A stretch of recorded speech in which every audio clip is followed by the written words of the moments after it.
peste 114.000 de români mor anual din cauza bolilor cardiovasculare. Da. Asta înseamnă 51% din mortalitatea totală. Da? Deci toate adunate, Da. 51% reprezintă boală cardiovasculară. Corect. 90% din persoanele care suferă de boli cardiovasculare suferă de supraponderalitate și obezitate. Aveam știri la televizor, mamă, 1 din 4 români este supraponderal. În momentul în care am intrat pe datele oficiale, am zis cât să fie, 28 maxim. Suntem aproape de 39% în acest moment și anul ăsta atingem 40% din populația României suferă de minim de obezitate gradul 1. Asta înseamnă indicele de masă corporală 29,9. Asta înseamnă că minim 20 de kilograme sunt peste. Oficial, România are, deci sunt date reale, 8% din populație are o depresie clinică în acest moment. 8%. 8% asta înseamnă aproape 1 milion de români care au depresie. Și întâlnim.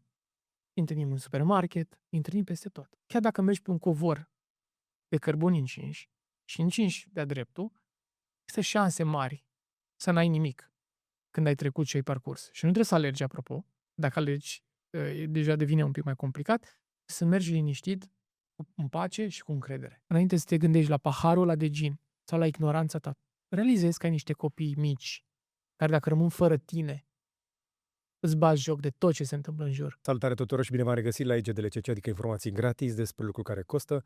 Iar astăzi vreau să vorbim împreună cu cineva care a reușit să mă surprindă foarte plăcut. Pentru că inițial când ne-am cunoscut noi, se ocupa mai degrabă de un proiect de antreprenoriat numit Sense for Fit. Am crezut că deschide niște săli de fitness, după care am descoperit summitul Sense for Fit. După aceea am descoperit că omul chiar este nu doar priceput la evenimente și l-a făcut săli, ci este extrem de pasionat de tot conceptul acesta de wellness, fitness, longevitate. Cum îi spunem, Antonio Enache? Măi l-aș numi wellness. Doar Wellness? că wellness-ul poate fi înțeles foarte vag, pentru că în ultimii 20 de ani, de când există acest concept de wellness, este folosit într-un termen foarte comercial. Eu l-aș numi viață. E o chestie care îmi vine acum spontan. Viață. Să trăiești cu adevărat și să te bucuri de ceea ce înseamnă viața. Un concept profund, la care de foarte multe ori nu ne gândim. Știm foarte multe despre orice. Avem câte un manual și instrucțiuni la fiecare lucru pe care îl cumpărăm în viața asta. Acest microfon la care vorbim vine cu un manual de instrucțiuni. Telefonul pe care îl avem pe masă vine cu un manual, televizorul, camera cu care filmăm acum. Dar nimeni nu ne-a creat niciodată un manual de instrucțiuni pentru viață, pentru corpul nostru și pentru mintea noastră. În acest moment nu putem să mergem undeva să spunem care e manualul și care este realitatea despre ceea ce înseamnă ăsta. Am văzut acasă cum se mănâncă pui fript. Am văzut la bunici mâncare de oameni care lucrează câmpul. Nu? Mâncare de tăitori de lemne pentru oameni care trăiesc la oraș. Știi? Da. Mâncare hipercalorică. Am văzut la școală că ora de sport poate fi înlocuită ușor cu ora de mate, dacă avem neapărat pregătire pentru BAC. Am mai văzut ce? Că Sau scutire. Sau scutire.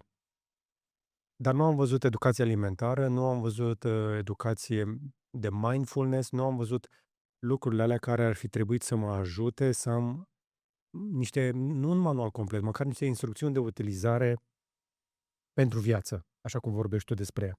Și tocmai de-aia îmi place ce am văzut, spre exemplu, la Summit, unde eu credeam că mă duc la un eveniment de fitness, dar mergând pe acolo, am văzut inclusiv chestii de felul cameră hiperbarică. Da. Foarte tare. Sunt foarte multe inovații, sunt foarte multe lucruri noi și sunt foarte multe lucruri pe care mulți nu le cunosc, deși sunt în domeniul sănătății sau sunt în domeniul fitness-ului sau în domeniul active lifestyle. Și noi am avut o surpriză foarte plăcută, ca oameni mari din fitness treceau pe lângă scena de mindfulness și vedeau sound healing sau un workshop pe zona de respirație. Și, wow, efectiv erau șocați, se opreau și brusc se documentau despre acel ceva. Sau oameni din zona de longevity. Fitness, încă o dată, oameni din zona de fitness care habar nu au că se fac și exerciții de respirație. Peste 90% din bodybuilder sau oamenii care sunt experți în fitness nu au niște fundamente clare în zona de exerciții de respirație. Adică nu practică în rutina lor exercițiile de respirație. Dar nici măcar cei din zona de longevity și biohacking. Pentru că sunt experți și experți. Fiecare își alege o zonă, de cele mai multe ori. Da. Și se duce și se specializează pe o bucățică. pentru că vrea să devină bun în bucățica respectivă, pentru că suntem competitivi, pentru că. Și uităm de anumite elemente care sunt oferite la fel, da, de viață, te pot ajuta profund să obții niște rezultate excepționale pe termen scurt și pe termen lung. Eu am descoperit, în cadrul Sense for Fit Summit, foarte multe tehnologii la care nu mă așteptam cât de benefice pot să fie pentru corpul meu, pentru mintea mea și pentru mine ca om. Cum ar fi partea asta de sounds bath, da? Baie de sunete. Baie de sunete. Baie de sunete, există niște bowl-uri de cristal, la care în momentul în care cânți la ele, sau niște gonguri, creează o anumită vibrație. Acea vibrație este profundă, ajută foarte mult organele și există foarte multe terapii care se fac cu zona aceasta de bolturi tibetane sau boluri de cristal. Și ce crezi? E super simplu. Mi-am cumpărat 3 boluri acasă, copiii mei sunt expuși la asta, e foarte simplu să-i dai la gongul ăla cu bâta aia mică în el și creează o vibrație excepțională. Faci asta 20 de minute, te simți altfel complet. Și sunt și studii în ziua de astăzi care efectiv demonstrează și arată cât de mult îți schimbă starea și vibrația. Pentru că suntem peste 70% apă, automat toată vibrația aceea ajută toate organele și toată apa din corpul nostru să se așeze într-un mod complet diferit. Acum, dacă ați dat play și după câteva minute deja credeți că ne ducem în zona de ezoterism, stați un pic acolo, că eu sunt încă sceptic. Eu încă nu mi-am luat gong, nu mi-am luat nici cristale, dar după ce am fost la Sense for Fit Summit, m-am convins de o grămadă de lucruri, inclusiv de camera hiperbarică. Pentru că eu chiar aveam un ceas la mână care era de diving și care îi s-a activat funcția de diving, care am uitat în chestia, chiar funcționează. Și în timp ce vorbeam cu fondatorul, mi se părea că am așa o energie neașteptată. Deci sunt chestii care funcționează. Pe parcursul timpului am făcut și IV drip, am făcut o fel de chestii diferite, paralele, tangențiale, dacă vreți, la medicina clasică. Nu pot să confirm pentru niciuna dintre ele că ar fi o metodă neapărat științifică, dar până la urmă, dacă funcționează... În acest moment încep să apară studii și trebuie să înțelegem că și cum sunt făcute studiile și studiile clinice de cele mai multe ori. În primul rând, în ultimii 2 ani de zile, de când AI-ul a prins putere, există oameni micuți de știință care încep să combată anumite studii făcute acum 10 ani, 15 ani, 20, 50 de ani, într-un laborator mic, într-o zonă mică a lor, folosindu-se și de AI, care vine mai rapid cu anumite soluții. Și se pare că peste 55% din toate studiile pe care noi le cunoșteam în zona de medicină și sănătate, se pare că, hai spune, poate au fost corupte, sună prea agresiv, și unele au fost corupte, dar au fost greșite. Întotdeauna ni s-a arătat doar o bucată din studiu, ni s-a arătat doar un unghi prin care să privim lucrurile, pentru că nu aveam nici noi accesul la informații atât de profund. În momentul în care apar aceste tehnologii emergente care îl vedem pe Cristiano Ronaldo că are cameră hiperbarică acasă și chiar și-a cumpărat, apropo de la această companie care le produce în România. Nu spunem numele pentru că noi scopul să facem publicitate, dar deci că nu avem așa mulți producători în țara asta. Eu sunt singuri. Sunt singuri. Hai să dați zile numele. Singuri din lume. OxyHelp. OxyHelp, așa. Sunt așa de scumpe oricum, că nu cred că aș putea să le fac eu reclamă, dar sunt scumpe camerele alea, dar sunt foarte șmechere. Dar le găsim în studiouri de longevitate din România și oameni care fac podcasturi din ele, nu? Gary Breca parcă face. Gary Breca, care mă bucur să-mi fie și prieten și avem o relație foarte apropiată, ține anumite podcasturi din camera lui Hiperbaric, care chiar 2. Și acum câteva zile am putea face IGDLCC dacă îi convinge pe băieții aia să facem aici în studio camera hiperbarică cum are și cred că are și practic am putea să facem toate podcasturile pe 2X direct din înregistrare, nu după aia din butonul de pe YouTube. Doar îl citesc pe Gary la faza asta, pentru că el a fost una din persoanele pe care l-a influențat și pe tatăl meu să facă tratament cu cameră hiperbarică, pentru că a trecut printr-un cancer și foarte multă chimioterapie și citostatice. Și el are o frază că dacă oamenii ar face mai des cameră hiperbarică sau dacă suferă de cancer și fac cameră hiperbarică, celulele lor își revin profund. Deci ajută foarte mult pe partea de sănătate. Tatăl meu e altă persoană în timpul tratamentului cu camera hiperbarică. Eu am testat recent și am început să văd cum este și e efectiv chiar e o diferență. Din punct de vedere științific, nu am intrat atât de deep dive să înțeleg, dar de cel mai multe ori eu întotdeauna mi-am ascultat corpul. și m-am ascultat pe mine. Motivul pentru care Sense for Fit Summit e atât de variat și are 12 scene, avem toate aceste zone diferite, este că povestea vieții mele m-a dus efectiv într-o direcție în care, fără să vreau, trebuie să studiez arte marțiale, fără să vreau, la un moment dat, eram pe bicicletă de cycling la o anumită clasă, după aceea m-am dus în zona de fitness să-mi testez eu, să văd în mod natural cât de mult, cât de bine poate să arate corpul meu personal. Și era o provocare pentru mine să mă autodepășesc și am luat locul 3 la naționale, la Men's Physique, singur de acolo care avea 30 de ani, restul avea 22-23, eram singurul care avea copii la competiția respectivă. După aceea am zis, ok, trebuie să mă autodepășesc cu altceva, că am zis, nu-i de mine parte de bodybuilding, deși arătam impecabil la concurs. Am zis, hai să merg la un concurs de jiu-jitsu și de grappling. Și am luat locul 2 la unul dintre cele mai mari concursuri din lume, dar au fost doar elemente să mă autodepășesc. După aceea am zis, ok, trebuie să învăț despre nutriție, trebuie să învăț despre dezvoltare personală. Dar toată această căutare, de fapt, nu era o căutare a unei structuri antreprenoriale, că Antonio vrea să devină un antreprenor pe acea nișă, ci era mai mult o căutare a mea a unui adevăr pe care simțeam că nu-l găsesc. Care e adevărul, Antonio? Care e adevărul ăsta? Pentru că toți căutăm chestia asta. Dacă ne uităm un pic în spatele, în istoricul fiecăruia dintre noi, toți am trecut, am încercat. Ba pe bicicletă, ba pe, nu știu, o chestie în sală. Am trecut prin faza cu fiarele, iarăși. Am vrut să vedem, nu, cum se umflă mușchiul. Apropo, la Sense for Fit Summit există și o scenă de bodybuilding. Și acum Chiar o să dau un pic concurs de în casă. bodybuilding, da. Treceam cu Antonio pe lângă ea și zice, da, cu asta nu ne lăudăm foarte tare, îi lăsăm pe ei acolo. Și nu am înțeles prima oară ce și după aia am înțeles că bodybuilding-ul este destructiv. Poate fi la un moment dat destructiv, dacă nu ești atent. Partea bună pentru bodybuilding și pentru cei care practică competiții și își uzează corpul într-un mod profund. Eu am văzut ce s-a întâmplat cu mine după prima mea competiție de bodybuilding. Deși n-am consumat niciodată anabolizante, steroizi, am mers în mod natural la concurs, plus că eram testați. Cred că o săptămână și jumătate după m-am trezit noaptea la 3 dimineața și am căzut din picioare.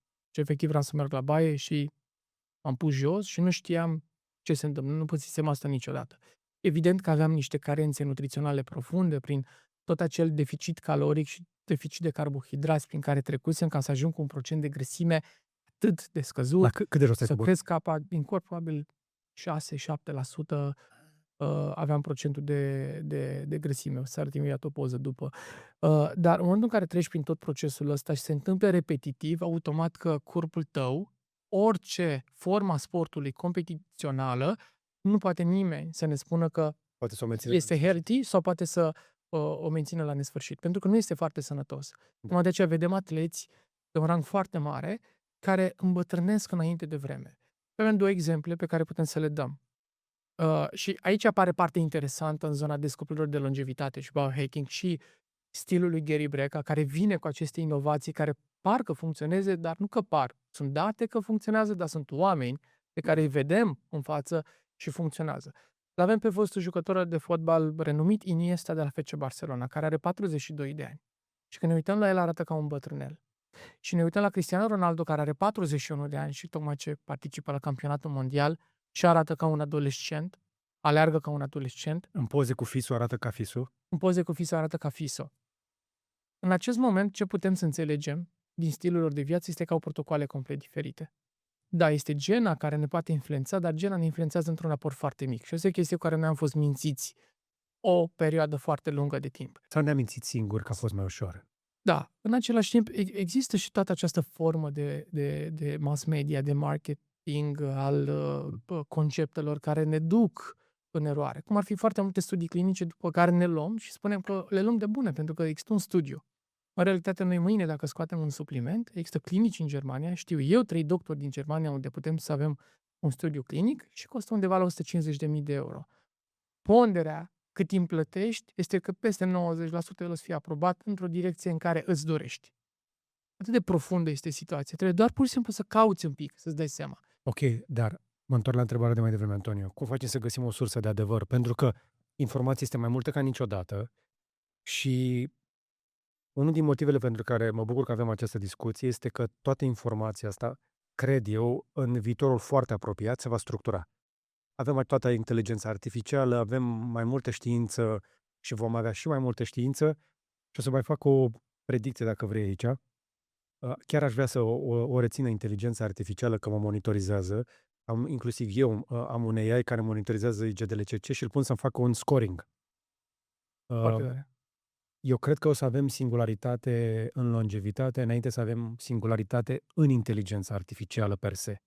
Adică înainte să avem superinteligență, înainte să avem un creier atât de inteligent încât să fie mai inteligent decât toți oamenii la un loc, eu cred că vom descoperi, poate e mult spus, dar elixirul tinereții sună forțat? Nu sună forțat. Ce nu are AI, din punctul meu de vedere, nu are intuiție, ci omul are și s-a demonstrat pentru fiecare om în viața asta. Dacă a ajuns măcar până la vârsta de 25 de ani și are un pic de maturitate, că intuiția de multe ori l-a ajutat sau i-a salvat chiar viața în ceea ce s-a întâmplat cu el. Și nu puteai nega asta. Pentru că e vorba de propria experiență și propria trăire. Pentru că m-ai întrebat de adevăr și care este adevărul.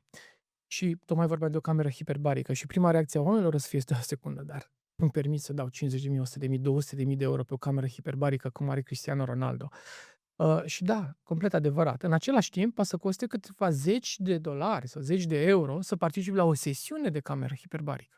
Poate nu-ți permiți de 2 ori pe săptămână, dar poate odată la 2 săptămâni Da. merită să te răsfeți pentru sănătatea ta, mai ales dacă poate ai trecut printr-un anumit proces. Ok. Pentru că dacă tu ai trecut printr-un anumit proces, cum este tatăl meu, de exemplu, care a suferit de cancer, îți taie colonul, merge cu o pungă lângă, da? Pentru că asta e situația, plus chimio, plus citostatice, fără un program de alimentație corect, pentru că deși a plătit peste 250.000 de euro la spitalul privat la care a mers și a plătit, în momentul în care eu personal eram în întâlnire cu el și așteptam medicul nutriționist să ne explice ce va mânca în perioada următoare, a ajuns un specialist care nu era medic nutriționist, nu era nici măcar specialist în nutriție sau diabetolog sau expert în biologie, încă nu știu ce era, și repet, eram la printre cele mai mari spitale private și a început să ne dea câteva recomandări pe partea de alimentație, în care i s-a spus că poate să mănânce aproape orice și să evite zahărul și alcoolul. Atât. Asta era atât.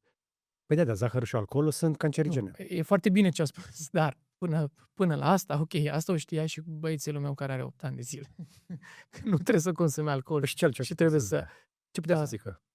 Sunt foarte multe elemente în tot ceea ce înseamnă programul alimentar a unei persoane. De exemplu, primul lucru pe care trebuie să-l recomand unei persoane este că trebuie să-și facă un set de analize și să aibă niște marcări după care să aibă niște etaloane. Ai niște marcări în care tu știi foarte clar ce deficiențe nutriționale ai, da? Okay. Majoritatea oamenilor, peste 50% din populația globului au o deficiență mare de vitamina D3, care această deficiență a influențat foarte mult mortalitatea la COVID în timpul pandemiei. Deși chestia asta a zis-o foarte des Joe Rogan și a fost înjurat pentru chestia asta, nimeni nu l-a putut contrazice. Și de gura lui Joe Rogan, nebunul de Joe Rogan, eu bag vitamina D picături în fiecare zi. Picături, da. Bag picături, uleioasă. Nu iau la capsule, că ies mai bine la bani și e mai eficient asta uleioasă. Iar, practic, recomandarea la care a ajuns tatăl meu, și acum este într-o formă foarte bună, era de fapt că el trebuie să se reechilibreze pe el, la fundamente. Da? Câte grame de proteine trebuie să mănânce zilnic. Din experiența lui. În primul rând, dacă aș da timpul înapoi, un lucru pe care nu l-aș mai fi făcut cu el specific, dar asta nu e o recomandare colectivă, este că partea de chimioterapie și partea de citostatice i-au epuizat extraordinar de mult organismul, pentru că știm bine care este procesul acolo. În schimb, el înainte de operație, el a trecut printr-un protocol cu mine. Și acel protocol a însemnat în felul următor: vitamine și minerale într-o cantitate mare. Existau anumite vitamine pe care trebuia anumite tipuri de B-uri pe care trebuia să le evite. La cancer, într-adevăr, a eliminat carnea complet, deci n-am mai pus gura pe carne 6 luni până la operație. Avea 2 antrenamente pe zi, unul de mers pe jos de aproximativ 3-5 km în pădurea Băneasa. Al doilea antrenament era de forță. Trebuia să facă greutăți medii, multe repetări și să nu-și dea voie să se odihnească, să aibă ritmul cardiac constant crescut. După antrenamentul de forță imediat trebuia să aibă o formă de meditație ghidată de o oră, pe care o înregistrase o specialistă. Și după aceea avea o altă formă de meditație mult mai clasică, tot ghidată cu Tony Robbins, ceva foarte basic găsit pe YouTube, pe care eu îl testasem la evenimentul Tony Robbins din Los Angeles, care de fapt ce făcea este că mă punea într-o poziție de putere a înțelege că forța este la mine, în interiorul meu și pot să lucrez. Și lucrurile astea l-au ajutat atât de mult încât peste 85% din tumoare a diminuat doar prin elemente pe care le-a aplicat, fără chimio, fără alte lucruri, Înainte, până la operație? până la operație. 80%. Da, și bine, asta în contextul în care el avea un cancer de gradul al 3-lea. Și medici pe mine mă sunau și îmi spuneau că nu cred, au foarte multe șanse. Nici nu i-am spus lui prea des chestia asta și nici nu i-am spus atunci, evident. Și ce l-a ajutat foarte mult pe el, faptul că în viața asta a participat la niște cursuri cu Jim Rohn, care a fost profesorul Tony Robbins, niște cursuri de dezvoltare personală. În esență, în ADN-ul lui crease un anumit spirit de învingător, de faptul că Nu neapărat în trebuie să ADN, ci el a el căpătat ca încrederea asta. el ca încredere, da. Corectează-mă când mai Acum, din nou, eu o să stau un pic într-o poziție ușor sceptică, pentru că sunt sceptic și este datoria mea, eu vin într-un background un pic, să zicem așa, tehnic. Și mă uit la ceea ce spui, altădată aș fi negat din start genul ăsta de discuții. Aș fi refuzat orice fel de discuție cu oameni care se duc în zona spirituală. Dar după ce vezi atât de multe exemple în care medicina clasică eșuează, te uiți la ce funcționează. Și nu trebuie să fie neapărat științific sau dovedit dacă pentru omul ăla a funcționat. funcționează. Exact. Pentru că nu avem explicație pentru toate lucrurile care funcționează. Asta nu înseamnă că vor funcționa la toată lumea. Eu am un principiu. Corpul nostru este cea mai puternică și cea mai tare mașinărie care există pe pământ. În acest moment nu există un animal care să funcționeze mai bine decât omul, corect? Din punct de vedere al inteligenței. Aș contrazice. Sunt niște balene Da. care trăiesc niște 100 de ani. Eu nici nu mă refer la cât trăim, ci la ce poate să facă corpul ăsta.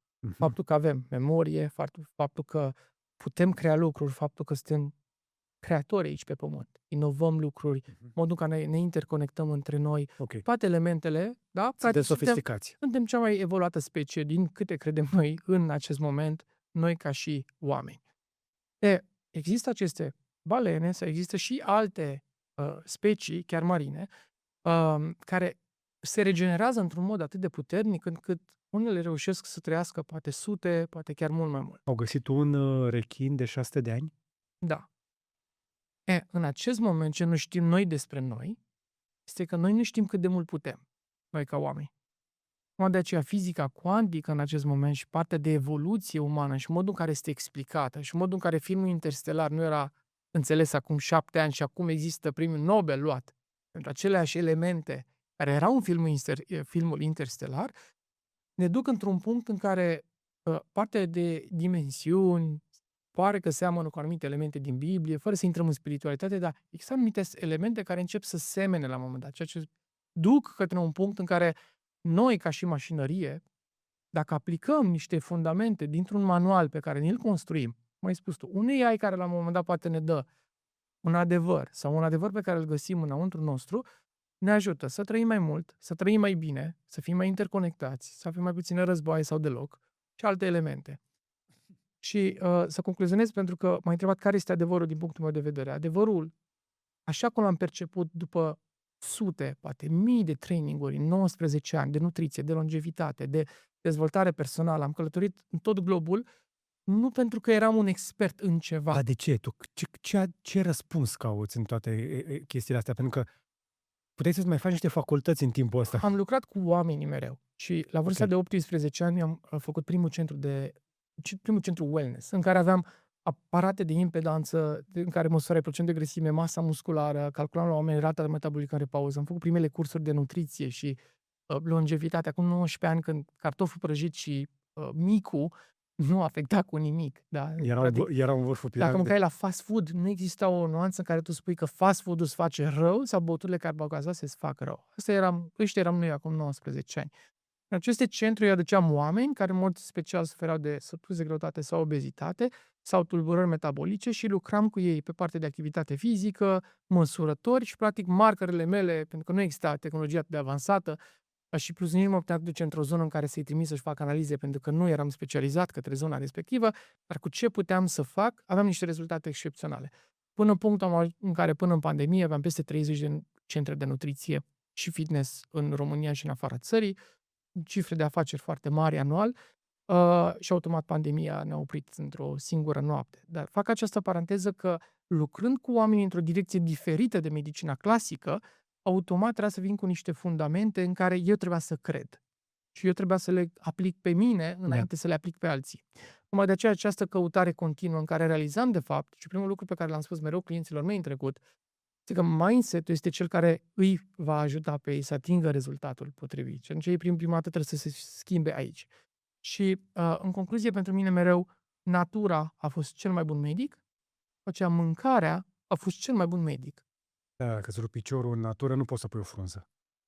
Trebuie să te duci să-ți pună cineva osul la loc. Da, dar deja este un alt aspect. Dar în momentul în care ajungi în postura în care suntem astăzi noi în România, și vorbim de România, peste 114.000 de români mor anual din cauza bolilor cardiovasculare. Da. Asta înseamnă 51% din mortalitatea totală. Da? Deci toate adunate, Da. 51% reprezintă boala cardiovasculară. Corect. 90% din persoanele care suferă de boli cardiovasculare suferă de supraponderalitate și obezitate. Deci nu de un picior rupt, cum am zis eu. Exact. Și atunci, toate aceste elemente pot fi prevenite. Că aici apare aspectul de ce pot să fac. Deci cel mai mare ucigaș din România Și din lume în acest moment. și din lume nu este nici avionul, nici mașina, nici drogurile, nici crima, nici teroriștii. Dacă îi pui pe toți ăștia la un loc și îi mulțești încă de vreo 10 ori, abia atunci încep să te apropii de cifrele pe care le livrează boala cardiovasculară, care omoară marea majoritate a bărbaților înainte de vreme. Da, dar în același timp și în rândul femeilor se întâmplă foarte multe decese. La femeile au totuși un anumit factor protector la menopauză pentru boala cardiovasculară. Mai mare. În același timp... De-aia mor mulți bărbați mai devreme. Foarte interesant, în momentul în care mă uitam pe niște cifre, care vreau să fiu updated în momentul în care discutăm, pentru că țineam foarte multe workshop-uri înainte de pandemie și în momentul în care le țineam, 24% din populația României suferea de obezitate. 24. Atunci, acum 5 ani. Și suna rău. Suna foarte Aveam rău. știri la televizor, mamă, 1 din 4 români este supraponderal. În momentul în care am intrat pe datele oficiale, am zis să fie 28 maxim.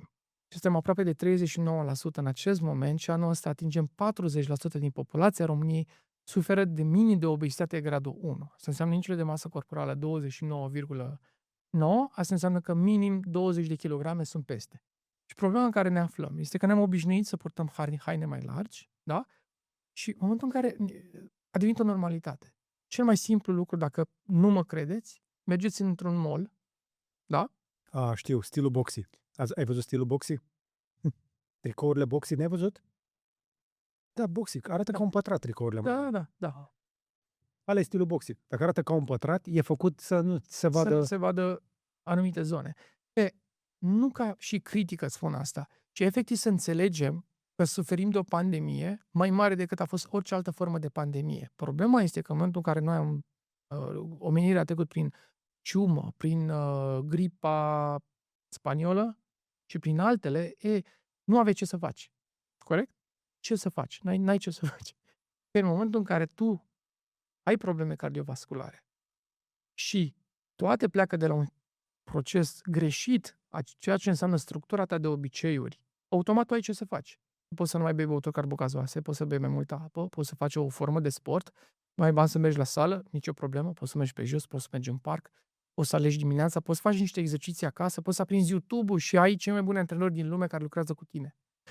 Nu-ți permiți un nutriționist bun. Că asta era înainte. Acum 19 ani oamenii spuneau, aprinzi YouTube-ul și îl găsești pe Gary Breca, care îți vorbește 2 ore în fiecare săptămână. Mă duc și îi zic lui Gemini, lui ChatGPT, lui Claude, zi-mi ce a zis Gary Breca de cum să mănânc dimineața sau... Și se schimbă cum mănâncă dimineața Brian Johnson sau cine știe care alt specialist în longevitate de zilele astea. Și ajungi într-un punct în care realizezi că stai o secundă. Nimeni nu vorbește cât de rele sunt băuturile carbogazoase. Nimeni nu vorbește cât de rele sunt. Vorbește. Declarativ toți vorbim și după aia prietenii noștri se duc și beau. Asta 1 la mână. 2, nu vorbim, din punctul meu de vedere, nu se vorbește nici la nivel guvernamental, nici politic despre situația în care ne aflăm. 5,8 miliarde de euro anual se duc din banii plătiți din taxele pe sănătate doar către medicamentele compensate și încă și undeva sunt compensate undeva 50%. Din zona de boli cardiovasculare avem undeva la 800 de milioane de euro care se duc către medicamentele pentru boli cardiovasculare și încă 500 de milioane care vin din buzunarul oamenilor pentru că nu sunt full compensate. Cum poți să bați chestia asta? Destul de greu. Pentru că este în primul rând, este și o afacere foarte mare. Pentru Big Pharma. Și asta e realitatea. Uite că totuși zice cineva ceva. Că m-ai provocat acum. Marcel Ciolacu, octombrie 2023. Că era primul ministru al României. De ce râzi? Când a vizitat fabrica Coca-Cola din Ploiești, Da. și a spus că are un gentleman agreement cu conducerea companiei. A declarat că deși guvernul introduce o taxă suplimentară pe băuturile cu zahăr, și acum deschid citatul, toată această supraimpozitare se va întoarce către companie sub formă de ajutor de stat pentru proiecte viitoare de investiții.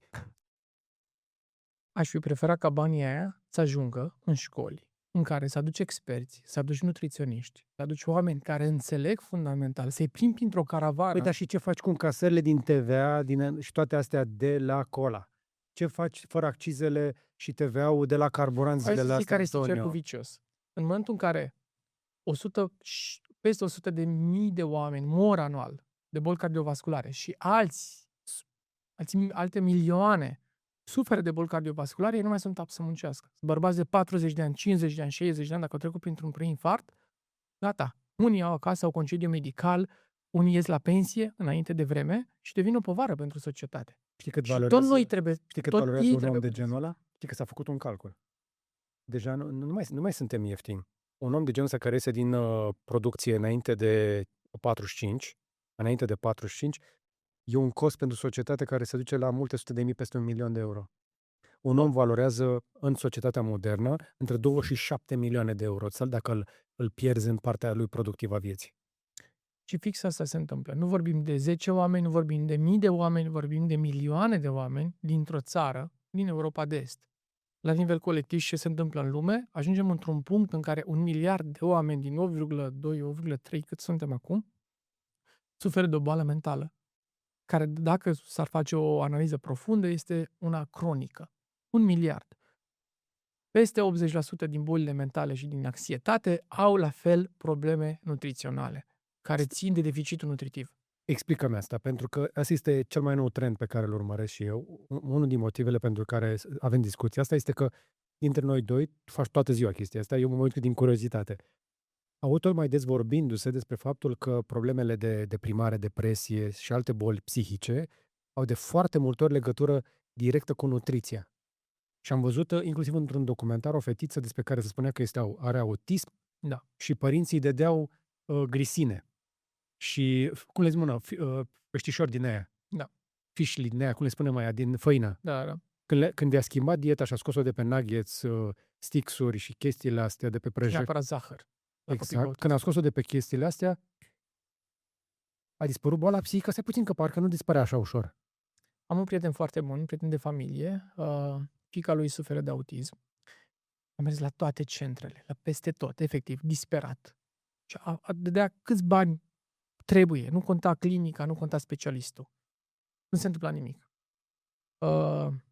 Și a găsit o specialistă din Statele Unite, a intrat cu ea pe Zoom și efectiv i-a demontat tot ceea ce se întâmplase în sistemul nostru tradițional. În primul rând a venit cu o alternativă mai holistică, dar de bază i-a scos zahărul din alimentație, orice formă de zahăr, putea să aibă zahăr din fructe, legume, nimic dintr-o zonă sintetică. Să nu fie rafinat. Da, să nu fie rafinat și la fel mult mai ponderată cu partea de carne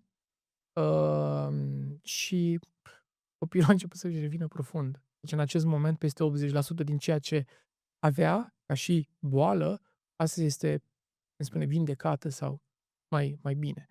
În decurs de un an de zile. Într-un an de zile 80%?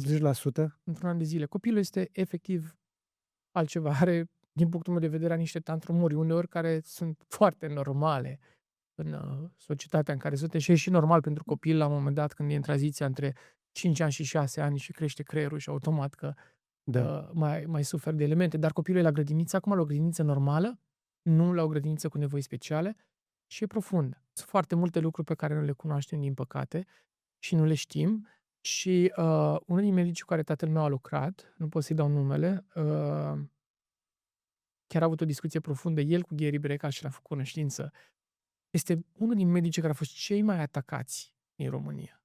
Modul în care a fost atacat de fiecare dată când a făcut un video sau a început să se audă că are sute, la un moment dat chiar mii de pacienți pe care îi vindecă cu anumite soluții mai holistice, suplimente, cameră hiperbarică, anumite vitamine sau anumite peptide și așa mai departe, efectiv a început să fie atacat de controale clasice. Da? Deci de la, mai bine nu dau nume, dar efectiv avea controale în toate direcțiile. Și după aceea îi se cereau și anumite aprobări științifice pe zona respectivă și îi se interzicea să mai aplice pe clienții lui ceea ce făcea, pentru că nu avea o dovadă științifică și îi luau parafa de medic după aia. Deci până acolo se poate ajunge. Păi da, dar problema cea mai mare pe care avem este că nici o formă de medicină de știință nu are răspunsuri pentru cancer. Nu există soluție definitivă. Să salvăm oamenii, cum să zic, de fiecare dată când salvăm pe cineva de cancer, o trecem la divinitate sau noroc. Știința face și ceea ce poate. Dar să salvezi oamenii prin știință, foarte complicat. Dar sunt lucruri de bază. Nu se vorbește cu tărie în momentul în care o persoană are cancer. Elimini băuturile carbocazoase, elimini carnea roșie, elimini zahăr. Nu, nici măcar acolo nu se ajunge în unele zone. Oamenii nu au suficientă educație, oamenii nu știu. Sunt oameni care, din păcate, mor pe capete. Da, dar acum, serios, cum ai zis tu, că cancer de stadiu 3, ai recomanda oricui să nu meargă la oncologie și să treacă direct pe nutriție și pe mișcare? Unul, nu sunt un specialist în zona asta. Ce s-a întâmplat cu tatăl meu a fost pur feeling-ul nostru și ceea ce s-a întâmplat până în punctul în care am dat, evident, a făcut și operația și i-am zis să decidă singur. Și ce știu este că Ce a decis tatăl tău? a decis să facă și chimio până la urmă și a făcut și operația, dar că ce s-a întâmplat este că a decis și înainte să aplice un stil de viață sănătos, dar poate un pic mai în extremă. 2 antrenamente pe zi, să-și crească masa musculară înainte de operație. A făcut niște schimbări care, din punctul nostru de vedere, deci nu are legătură cu divinitatea, ci are legătură și cu conștiința lui personală. Să-ți crești masa musculară cu câteva kilograme înainte de operație în contextul în care vei pierde o tonă de masă musculară după operație și chimio, citostatice și așa mai departe, e deja o decizie foarte înțeleaptă. Da. Shake-uri proteice, shake-uri vegane, antrenament, mers pe jos.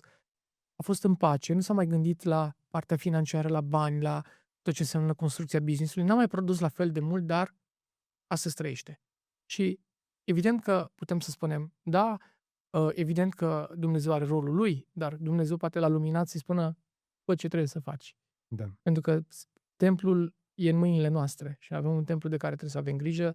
Mai de aceea o repet către toată lumea, avem un manual, avem un corp, avem un templu și nu avem manual de instrucțiuni. Nici la corpul nostru, nici la mintea noastră, din păcate. Dar tatăl tău este un om foarte interesant, foarte fain. Ce că l-ai cunoscut? Da, e un om foarte fain. Și mă bucur că a avut această tărie să le facă pe toate.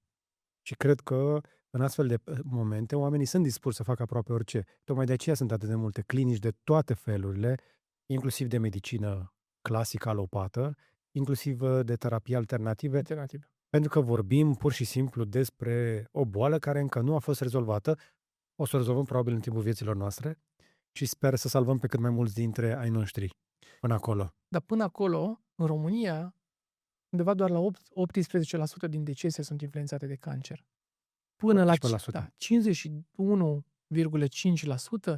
este boala cardiovasculară care poate fi prevenită printr-un stil de viață activ și sănătos. Tocmai de aceea sunt de părere că cât mai mulți medici trebuie să strige în piață, trebuie să facă ceva. Sunt foarte mulți medici care le e frică să iasă la lumină să spună. Cunosc foarte mulți medici care fac sport, care mănâncă sănătos, mănâncă mai puțină carne decât mâncau înainte, consumă suplimente. E frică să vorbească. Nu-i vorbiți. Pentru că salvați o viață. Până la urmă, pentru asta e semnat. Adică la ce te referi? De ce se feresc doctorii să spună public? De fiecare dată când cineva vine cu o soluție alternativă, începe să fie atacat. Și unul le e frică de hate. E frică, ce o să spună lumea, ce o să scrie oamenii în Atacat de cine? comentarii. Cine atacă? Poate să fie opinie Cine o să ne publică, atace pe noi acum că o să vorbim despre alternative la cu medicina creștină? siguranță vor fi comentarii. Cu Așa și siguranță sunt elevi care studiază aceleași manuale care n-au mai fost schimbate de zeci de ani, care efectiv nu sunt familiarizați cu ceea ce se întâmplă. Pentru că și ei au niște profesori care nu au scos capul din aceleași caiete pe care le-au învățat acum 50 de ani și ei, și în momentul în care apare unul ca și Gary Breck, apare total spălat pe creier. Deși omul vine cu date concrete, deși omul vine cu analize, deși vine cu Dar nu vine încă cu sute dintre știință. pacienți. Încă nu a fost introdus în știință, pentru că pentru ca o cercetare să fie introdusă în știință, are într-adevăr nevoie de timp. De foarte multe ori, oamenii nu au destul timp și atunci ajung să apeleze la chestii de orice fel, cum am dat Sau mai se devreme. trage de timp. Sau se mai trage de timp. Dar aș da deocamdată deoparte această prezumție de vinovăție a sistemului, Uite, îți dau un exemplu. pentru că Te rog. trebuie să țin și partea cealaltă. Este treaba mea aici. Cred că dacă vrem să numim ceva știință, trebuie cercetat științific, trebuie testat, trebuie să o testăm antifragil, știi teoria lui Taleb, nu? Că dacă ceva este bun, va rezista dacă încerci să o distrugi. Să o ataci, să o critici, să o demontezi. Și atunci trebuie să reziste și la critică orice idee nouă pe care vrem să o aducem. Evident. Că nu există teorie infailibilă, dar există una mai rezistentă decât celelalte. Și atunci m-aș uita la toate aceste cercetări cu o doză sănătoasă de scepticism, dar cu curiozitate. Asta încerc eu să fac împreună cu tine aici. Și atunci, pentru minutele care urmează, vă încurajez așadar să vă înarmați cu o doză de curiozitate și de scepticism. Și vreau să-mi spui de ce ești fanul lui Gary Breck.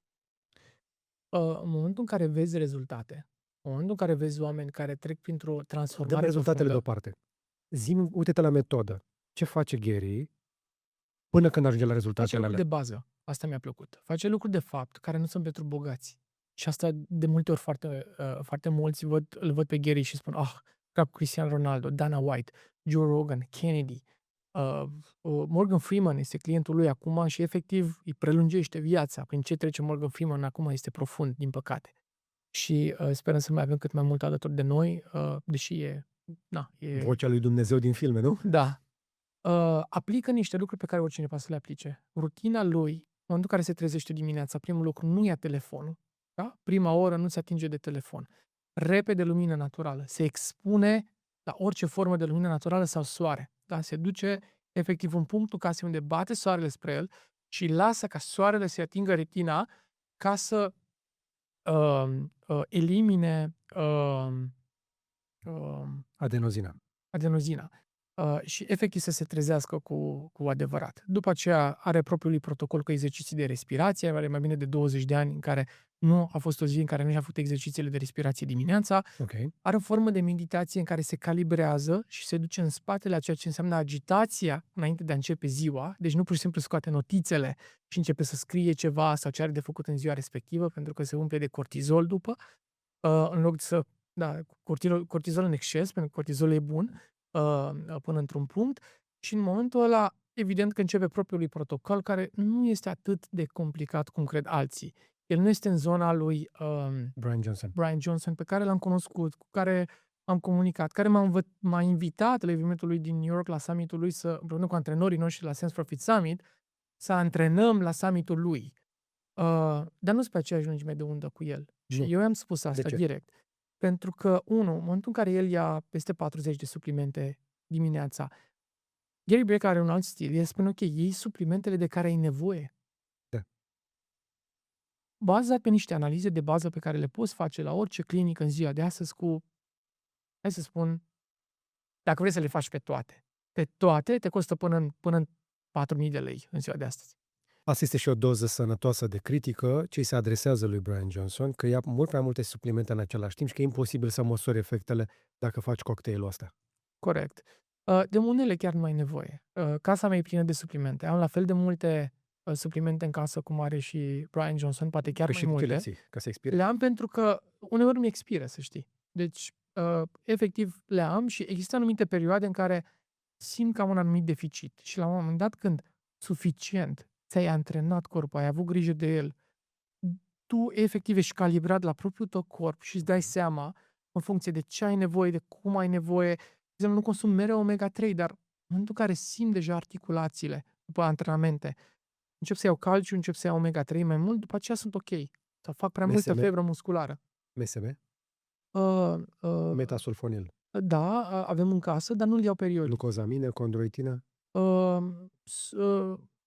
Mie nu-mi lipsesc vitaminele și mineralele din esență. Da, Prefer... ăștia sunt precursori buni de colagen pentru încheieturile alea care zici. Uite, spre exemplu, în ultima săptămână și eu mi-am simțit încheieturile un pic mai... Dar Da, sunt și mai tânăr cu 5 ani. Vezi, L-am lovit. ține de compliment. Să mai vii. Dar o să-mi notez asta. Creatina, care e foarte bună. Da. Creatină de care? Monohidrat sau hidroclorid? Monohidrat. Zic corect? Aici te învăț o șmecherie. O să-l învăț ceva pe Antonia, fii atent. Deci la creatină m-am documentat. Monohidratul, care e cea mai vândută, Da. are perioade de încărcare. Da. O iau înainte de antrenament. Da, dar trebuie să iei câteva zile la rând ca să se încarce în sistemul tău. Hidrocloridul nu. Ok. Deci există o formă de creatină, e un pic mai scumpă, se ia mai puțină, nu ai nevoie decât de 2 grame, Da. și este combinată cu acid clorhidric, este foarte acră, dar nu are nevoie de perioadă de încărcare și chiar o simți în aceeași zi. Mult mai puternic și Nu e mai puternic, are absorpție mai bună. Cel mai multe suplimente pe care noi le luăm au absorpție de, dacă ești norocos, de până 10%. Multe din ele 1-2%. La vitamina C e cea mai mare păcăleală. Oamenii iau vitamina C de 1000, de 5000 am auzit, de 10.000, absorpția este sub 0,1%. La vitamina C obișnuită. De-aia e mai bine să mănânci un fruct decât să iei vitamina C. Ați făcut o paranteză. Eu nu sunt în fața ta ca specialist în longevitate și biohacking. Sunt un antreprenor în industria wellness care dirigează foarte multe componente din zona de business în zona wellness. Și pe fiecare componentă avem câte un specialist. De exemplu, am creat prima școală de longevity și biohacking din România cu diplome de la Ministerul Muncii și așa mai departe. Deci și durează 7 luni cursul. Nice. Dar am specialiști acolo care lucrează. Există medici, există specialiști pe fiecare E un motiv pentru care îmi place să vorbesc cu cineva ca tine, că tu poți să faci cherry picking, tu poți să umbli prin toate industriile astea diferite, care de multe ori sunt cutii închise. Exact cum mergeam prin summit, la Sense for Fit, erau cei cu bodybuilding, cei cu nutriție, aia Scena de longevitate. Da, exact. Chestii foarte diferite. De foarte multe ori astea sunt insule. Și în arhipelagul ăsta ai nevoie de un feribot din ăsta ca tine, care marfă într-o parte în alta. Așa a fost și viziunea în momentul în care ne-am creat festivalul, a fost ce ar fi să aducem cycling-ul e mișto, oamenii trebuie să-l vadă. Pilates-ul e mișto, oamenii trebuie să-l vadă. Reformer Pilates este mișto, oamenii trebuie să-l vadă. Dani Oțil, care mi este partener de business. Noi avem, în grupul Sense for Fit, avem un studio de yoga și Pilates și Pilates Reformer. Și mă sună Dani, spune, băi, e ceva de capul la chestia asta Reformer Pilates. Și zic, eu nu credeam în chestia asta. Nu o să faci febră musculară ca la Pilates în viața ta. Exact.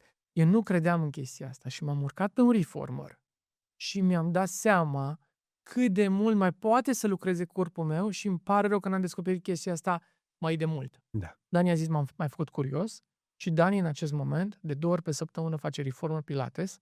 Da. Și... Deci Dani Oțil merge la Pilates? Da. Să se audă pe internet acolo, pe social media, Dani Oțil e pe Pilates. Are colanții. Are colanți? Are colanți speciali. Și simulați? Uneori da, uneori nu, depinde de Are și bustiera la Pilates? Dani Oțil merge. Dani, glumim. Dani, știi că te iubesc. Îl provoc. Trebuie să-l chem. Mă țin de multă vreme să-l chem aici și pe Dani. Da, acum îi bag bățul prin gard. Uite, Dani e genul de om care, ca și mine, a încercat să caute soluții pentru propria lui longevitate. Pentru că își dorea el să fie bine. Adevărul e că la 70 de ani trebuie să începi să te uiți și la sănătate. Și de o să avem un interviu de reformă. O să avem un interviu foarte bun, Dani, abia te aștept. Da, e cel mai glumeț om pe care îl cunosc și cea mai multă voie bună și atât de bine este să glumești cu el, de el, când nu e el. De fapt. Da. Cu excepția zilelor când te întâlnești cu el la curse, atunci e foarte competitiv. E foarte competitiv în orice. Prima dată când am fost cu el la paddle, a fost că trebuia să filmăm ca să anunțăm că avem paddle la Sense for Fit Summit. Apropo, am adus și paddle la Sense for Fit Summit. N-aș fi adus paddle. Hai că tot vorbim de summit. Când e summit-ul? 29-30 august. Perfect. Deci nu ne-am adunat aici ca să facem promo la summit. Eu te-am adus ca să-ți pick your brains. Dar pentru cei care vor să știe că nu o să fie summit-ul. Bănuiesc că deja e cam vândut pe acolo. Partea de expo este proporție de 90% sold out, partea de bilete sunt undeva la 75 în Ok. acest moment sold out, ceea ce este bine. Vindem de 2 ori mai multe bilete ca anul trecut în aceeași perioadă, deși e un context economic mai diferit, prețul biletului nu e foarte mare. Mă întorc la padel, noi nu adăugăm o chestie în care nu credem. Și efectiv Padel e ultima chestie care a apărut acum și iarăși. eu am vrut să mă duc eu. Și am zis echipei, băgăm padel la Sense for Fit Summit după ce merg și eu să testez, să pot să simt, să promovez asta cu putere. Am avut același efect la padel pe care l-am avut la jiu-jitsu și la grappling. În momentul în care fac sală, nu am același efect. Din ce punct de vedere? Când fac sală și fac greutăți, fitness, chiar dacă uneori pot să am un antrenor care lucrează cu mine sau sunt mai hardcore la antrenament, încă mă mai gândesc la ale mele. Mai gândesc la copii, mă mai gândesc la soție, la probleme, la business, mai răspund la un vocal, mă mai sună cineva. Când mergi la jiu-jitsu, n-ai cum. Da? Te tăvălește la pe acolo în care uiți și cine ești. Da? În momentul în care te-ai oprit din grappling sau jiu-jitsu, la revedere.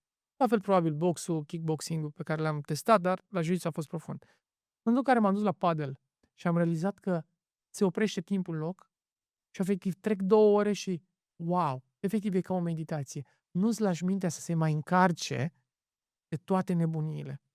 Ești în joc profund. Sau pur și simplu pui mintea în corp și lucrează sincron fără să o mai lași să plece aiurea. Să plece aiurea. Despre asta, până la urmă, este și o meditație. Da? De exemplu, Sadhguru, care e printre cei mai mari guru din India, el spune, meditația lui cea mai simplă de 12 minute, eu nu sunt mintea, eu nu sunt corpul și repeți mantra asta la început de vreo 50 de ori. De ce? Nu ești mintea. Și atunci rămâi în pace. Nu mai lași pentru că e foarte agitată. Dar simți uneori chestia asta că uneori mintea noastră e ca un prieten de la rău, nasol, care te împinge la tâmpenii? Mintea mea aproape mi-a distrus viața, business-ul, căsnicia și relația mea cu copiii și relația mea cu familia. Adică Și de unde pleacă marea problemă? Așa. Și cum a plecat la mine marea problemă? Reziliența mea la stres este ieșită din comun. Cât pot să duc? Pot să muncesc 16 ore pe zi, pot să muncesc 18 ore pe zi, pot să țin așa 3 luni de zile, pot să țin 6 luni dacă este nevoie. După aia am un protocol al meu în care mă refac și asta evident este foarte nociv. Și am ținut-o la un moment dat așa aproape 2 ani de zile. Oamenii care se uită, cred că văd că tu ești intens și trebuie să vă zic, a venit pregătit, concentrat. Eu am încercat doar să-i scad un picturație, că el a venit deja direct acolo sus. Inclusiv m-am întâlnit cu un antevorbitor și am început să discutăm profund despre lucruri de genul, pentru că în momentul în care sunt parte din tine se întâmplă. Dacă n-aș fi trecut prin niște elemente, n-aș fi putut să vorbesc astăzi, în contextul în care 2 ani la rând, business-ul m-a acaparat atât de mult, încât nu am suficiente amintiri cum a crescut fetița mea în perioada aia. Deci, perioada între 3 ani și 4 ani, ceva nu se leagă. Deci, efectiv, atât de agitată a fost mintea mea, eram coerent mereu, eram în business, eram în acțiune, aveam rezultate excepționale, până în punctul în care, efectiv, realizam că, deși existau rezultate la nivel a ceea ce se întâmpla financiar, eram într-o iluzie a ceea ce înseamnă viața. De secundă, Dumnezeu. De ce? I-a dat un templu? Dar de ce, Antonio? Că nouă ni se spune că e bine să fii focusat la business. Au chestia asta cu focusatul, trebuie să fii focusat la business. Tu erai focusat la business. Eram focusat la business, dar când stăteam cu copiii, eram focusat tot la business. Când eram la business, eram la business. Când eram acasă, eram la business. Când eram cu soția, vorbea cu mine și trecea informația și mă gândeam în același timp la anumite lucruri pe care să le rezolv, până în punctul în care ajunsese, mă trezeam la 3 dimineața. Eu mereu adormeam, dar n-am niciodată probleme cu insomniile. Da? Mă trezeam la 3 dimineața să notez 10 idei. Și le notam. Și am crezut că e bine, mă mândream cu chestia asta. Mamă, cât de șmecher funcționează mintea mea, am girat în somn niște idei revoluționare, le aplicăm și în festival, și acolo, și în business, și așa mai departe. Și nu realizam cât de mult mă afectează. Și că la un moment dat să facă până în punctul în care am realizat că, băi, trebuie să mă așez un pic. Și trebuie să fac niște schimbări în viața mea. Am făcut o tonă de cursuri de dezvoltare personală sau inclusiv cursuri, workshop-uri de specializare, dar mai mult să mă descoper pe mine, înțelegeam fundamental că nu e corect și cum funcționează mintea, dar am decis 2-3 lucruri de fapt. 1, să încep terapie, eu, să merg la psihoterapeut și nu, pentru că nu era ceva fundamental care mă deranja, sufeream de anxietate. Eram într-un nerv puternic. Mi-am luat mental coach, mai mult pe business, Andy Secheli, am lucrat cu el 1 an de zile. Specialist foarte bun, dar vreau să fiu un armăsar și mai puternic în business decât eram. Mai mult să accelerez. Îl întrebam pe Andy, ok, muncesc 16 ore, cum aș putea să muncesc 19 ore dacă e nevoie? Dacă apărea o pastilă de la Gary Breca, aș fi luat-o să muncesc 19 ore. Și asta e capcana în care, din păcate, majoritatea antreprenorilor intră. Deși aveam grijă de corpul meu, făceam sală în continuare, saună, mâncam sănătos, suplimente, și la fel cum știam datele despre business, știam și datele despre mine. Și aici e o problemă în zona antreprenorială și invit pe toți cei care ne ascultă să se gândească cum de știu mai multe lucruri despre business-ul lor și datele din piață și despre politică, dar despre corpul lor nu știu nimic. Nu despre corpul altora, despre corpul lor. Dacă îi întreabă cineva, tai colesterolul, procentul de grăsime, câte kilograme ai măcar? Oamenii nu știu proporție de 90%, lucruri de bază despre ei, dar știu în exterior totul perfect. Și întorcându-mă la mine, terapie de cuplu, și ne-a ajutat enorm și am început să meditez. Pur și simplu meditația pentru mine a fost să închid ochii, să opresc gălăgia. În momentul în care am oprit gălăgia din mintea mea, efectiv totul s-a schimbat. Am văzut că am un brad în fața casei în grădină, care a fost acolo de 11 ani. Și am zis, Fani, am sunat-o, eram singur acasă și am zis, avem un brad imens care e superb în fața casei. Și a zis, da, e acolo de 11 ani. Și probabil a fost, dar nu-l vedeam cum trebuie. Acolo ajunsesem și acolo ajung majoritatea oamenilor.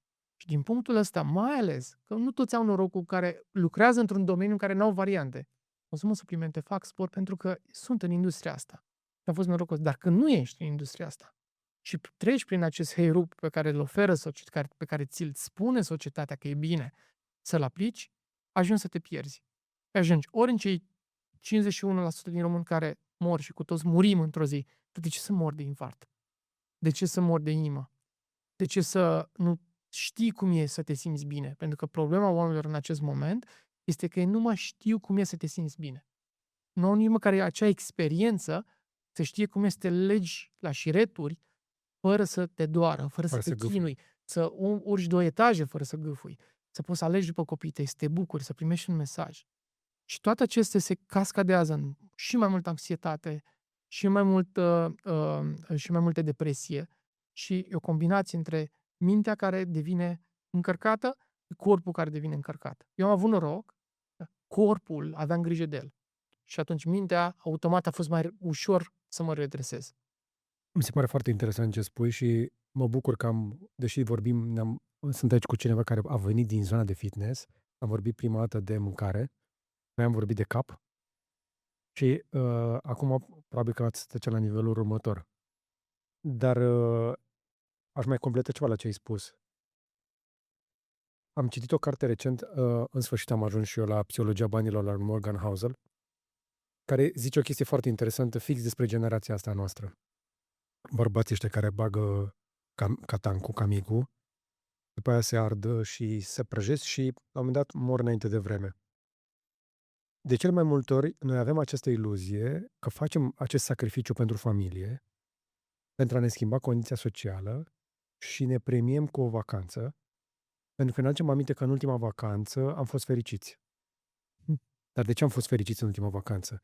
Pentru că ne-am oprit din muncă să petrecem timp cu copiii. Și s-au făcut niște studii pe relația asta dintre părinți și copii în perioada asta de creștere în care încă le mai pasă să stea cu tine, până pe la 14, 15, 16 ani maxim. Și ieșise la iveală că nu ai nevoie de o vacanță ca să petreci timp cu copiii tăi. Și să ai o relație sănătoasă cu copilul tău, pentru chestia asta, ca să creezi amintiri și să fii fericit împreună cu el, nu trebuie să te duci la capătul lumii și să cheltuiești foarte mulți bani pentru care ai lipsit de acasă atât de mult timp. Complet de acord. Băiețelul meu are 8 ani, de la fotbal, de 4 ani, de la 4 ani l-am înscris la fotbal. Primul an n-am fost la niciun antrenament al lui și am realizat dintr-o dată, băi, eu nu merg la antrenamentele lui. Am început să merg la antrenamentele lui cel mai tare moment din ziua respectivă, bine, are 3 antrenamente pe săptămână, e atunci când eu sunt la antrenament și îl privesc pe el cum joacă fotbal. Dar și el mă privește pe mine. Pentru că de fiecare dată când dă gol, mă caută cu privirea și îmi face un semn.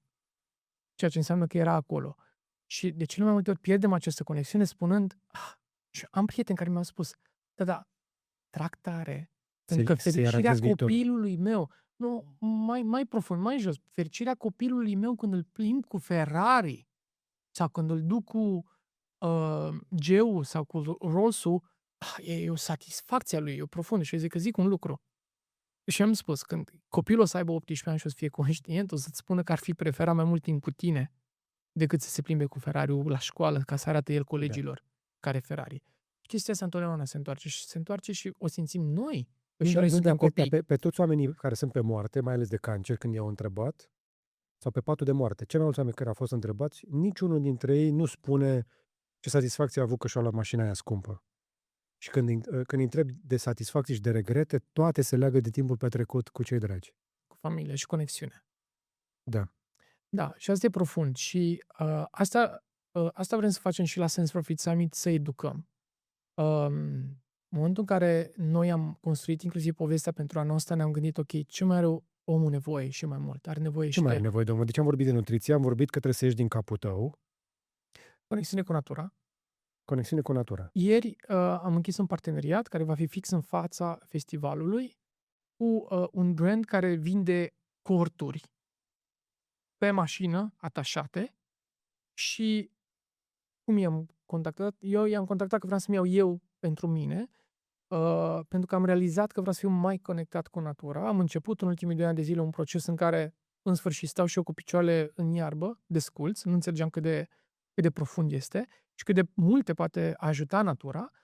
Și o altă chestie este că nu înțelegeam și râdeam de oamenii care vedeam că ating copaci. Asta mi se părea cea mai amuzantă chestie.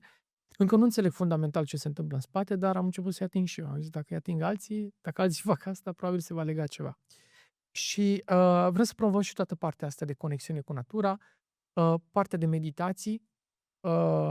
O să-l avem pe Sadhguru care va intra live și va avea meditații ghidate la main stage și la scena de mindfulness.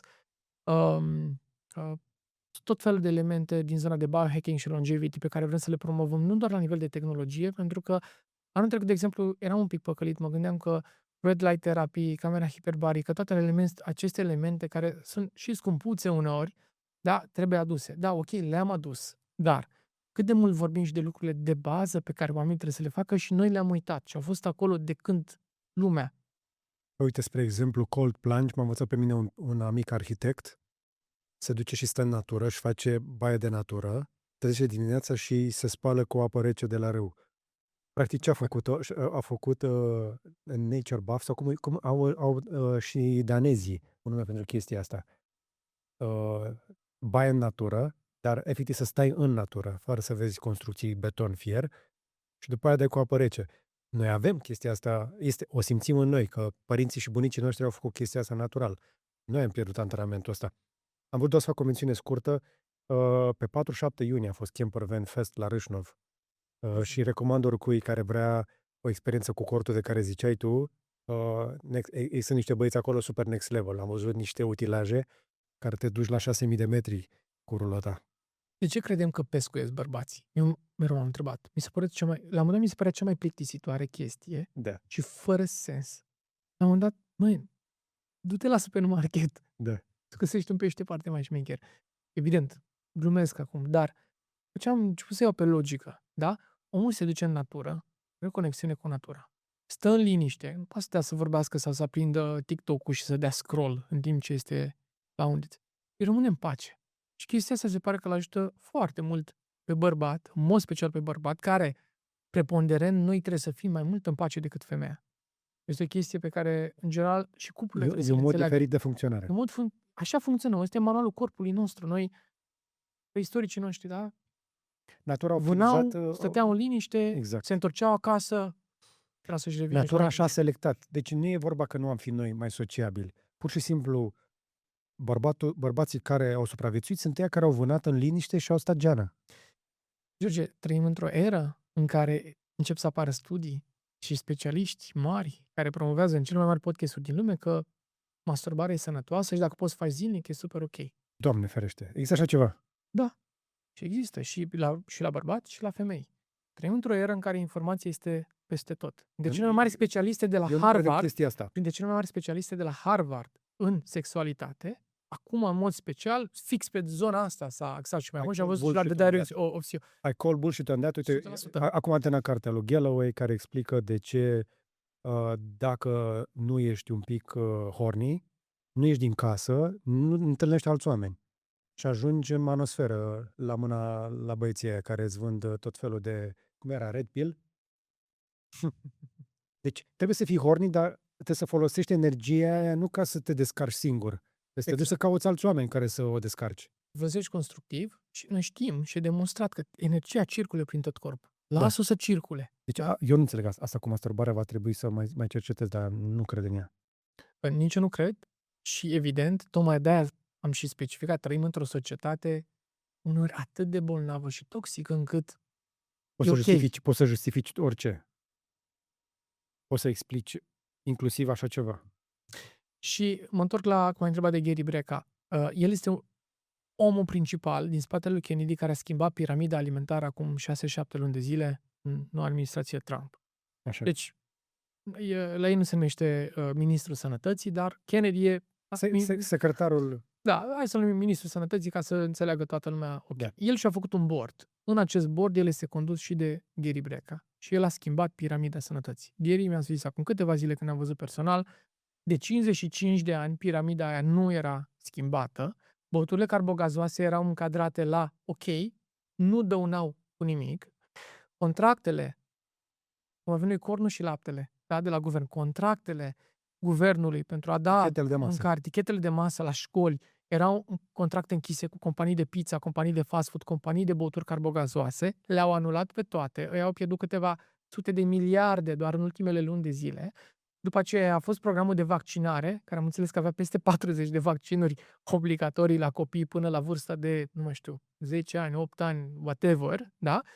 Fiecare poate să se ducă să googlească, să caute datele și să vadă, da? Pentru că e un raport, probabil 90% din ce spune este adevărat, din ce mi-amintesc de la Gary, au tăiat foarte mult și de acolo, peste 70%, au pierdut 1 trilion Big Pharma numai din povestea asta. Da. Și atunci apare un semn de întrebare. Vrem să așteptăm până când știința ne arată negru pe alb că e așa? Sau avem propria noastră conștiință în care ne gândim, bă, cold plank, da? Fac o baie, un râu sau lângă o cascadă. Știința n-a demonstrat că fundamental o să-mi schimbe sănătatea. Dar hai să văd eu personal, Antonio, George, cum mă simt.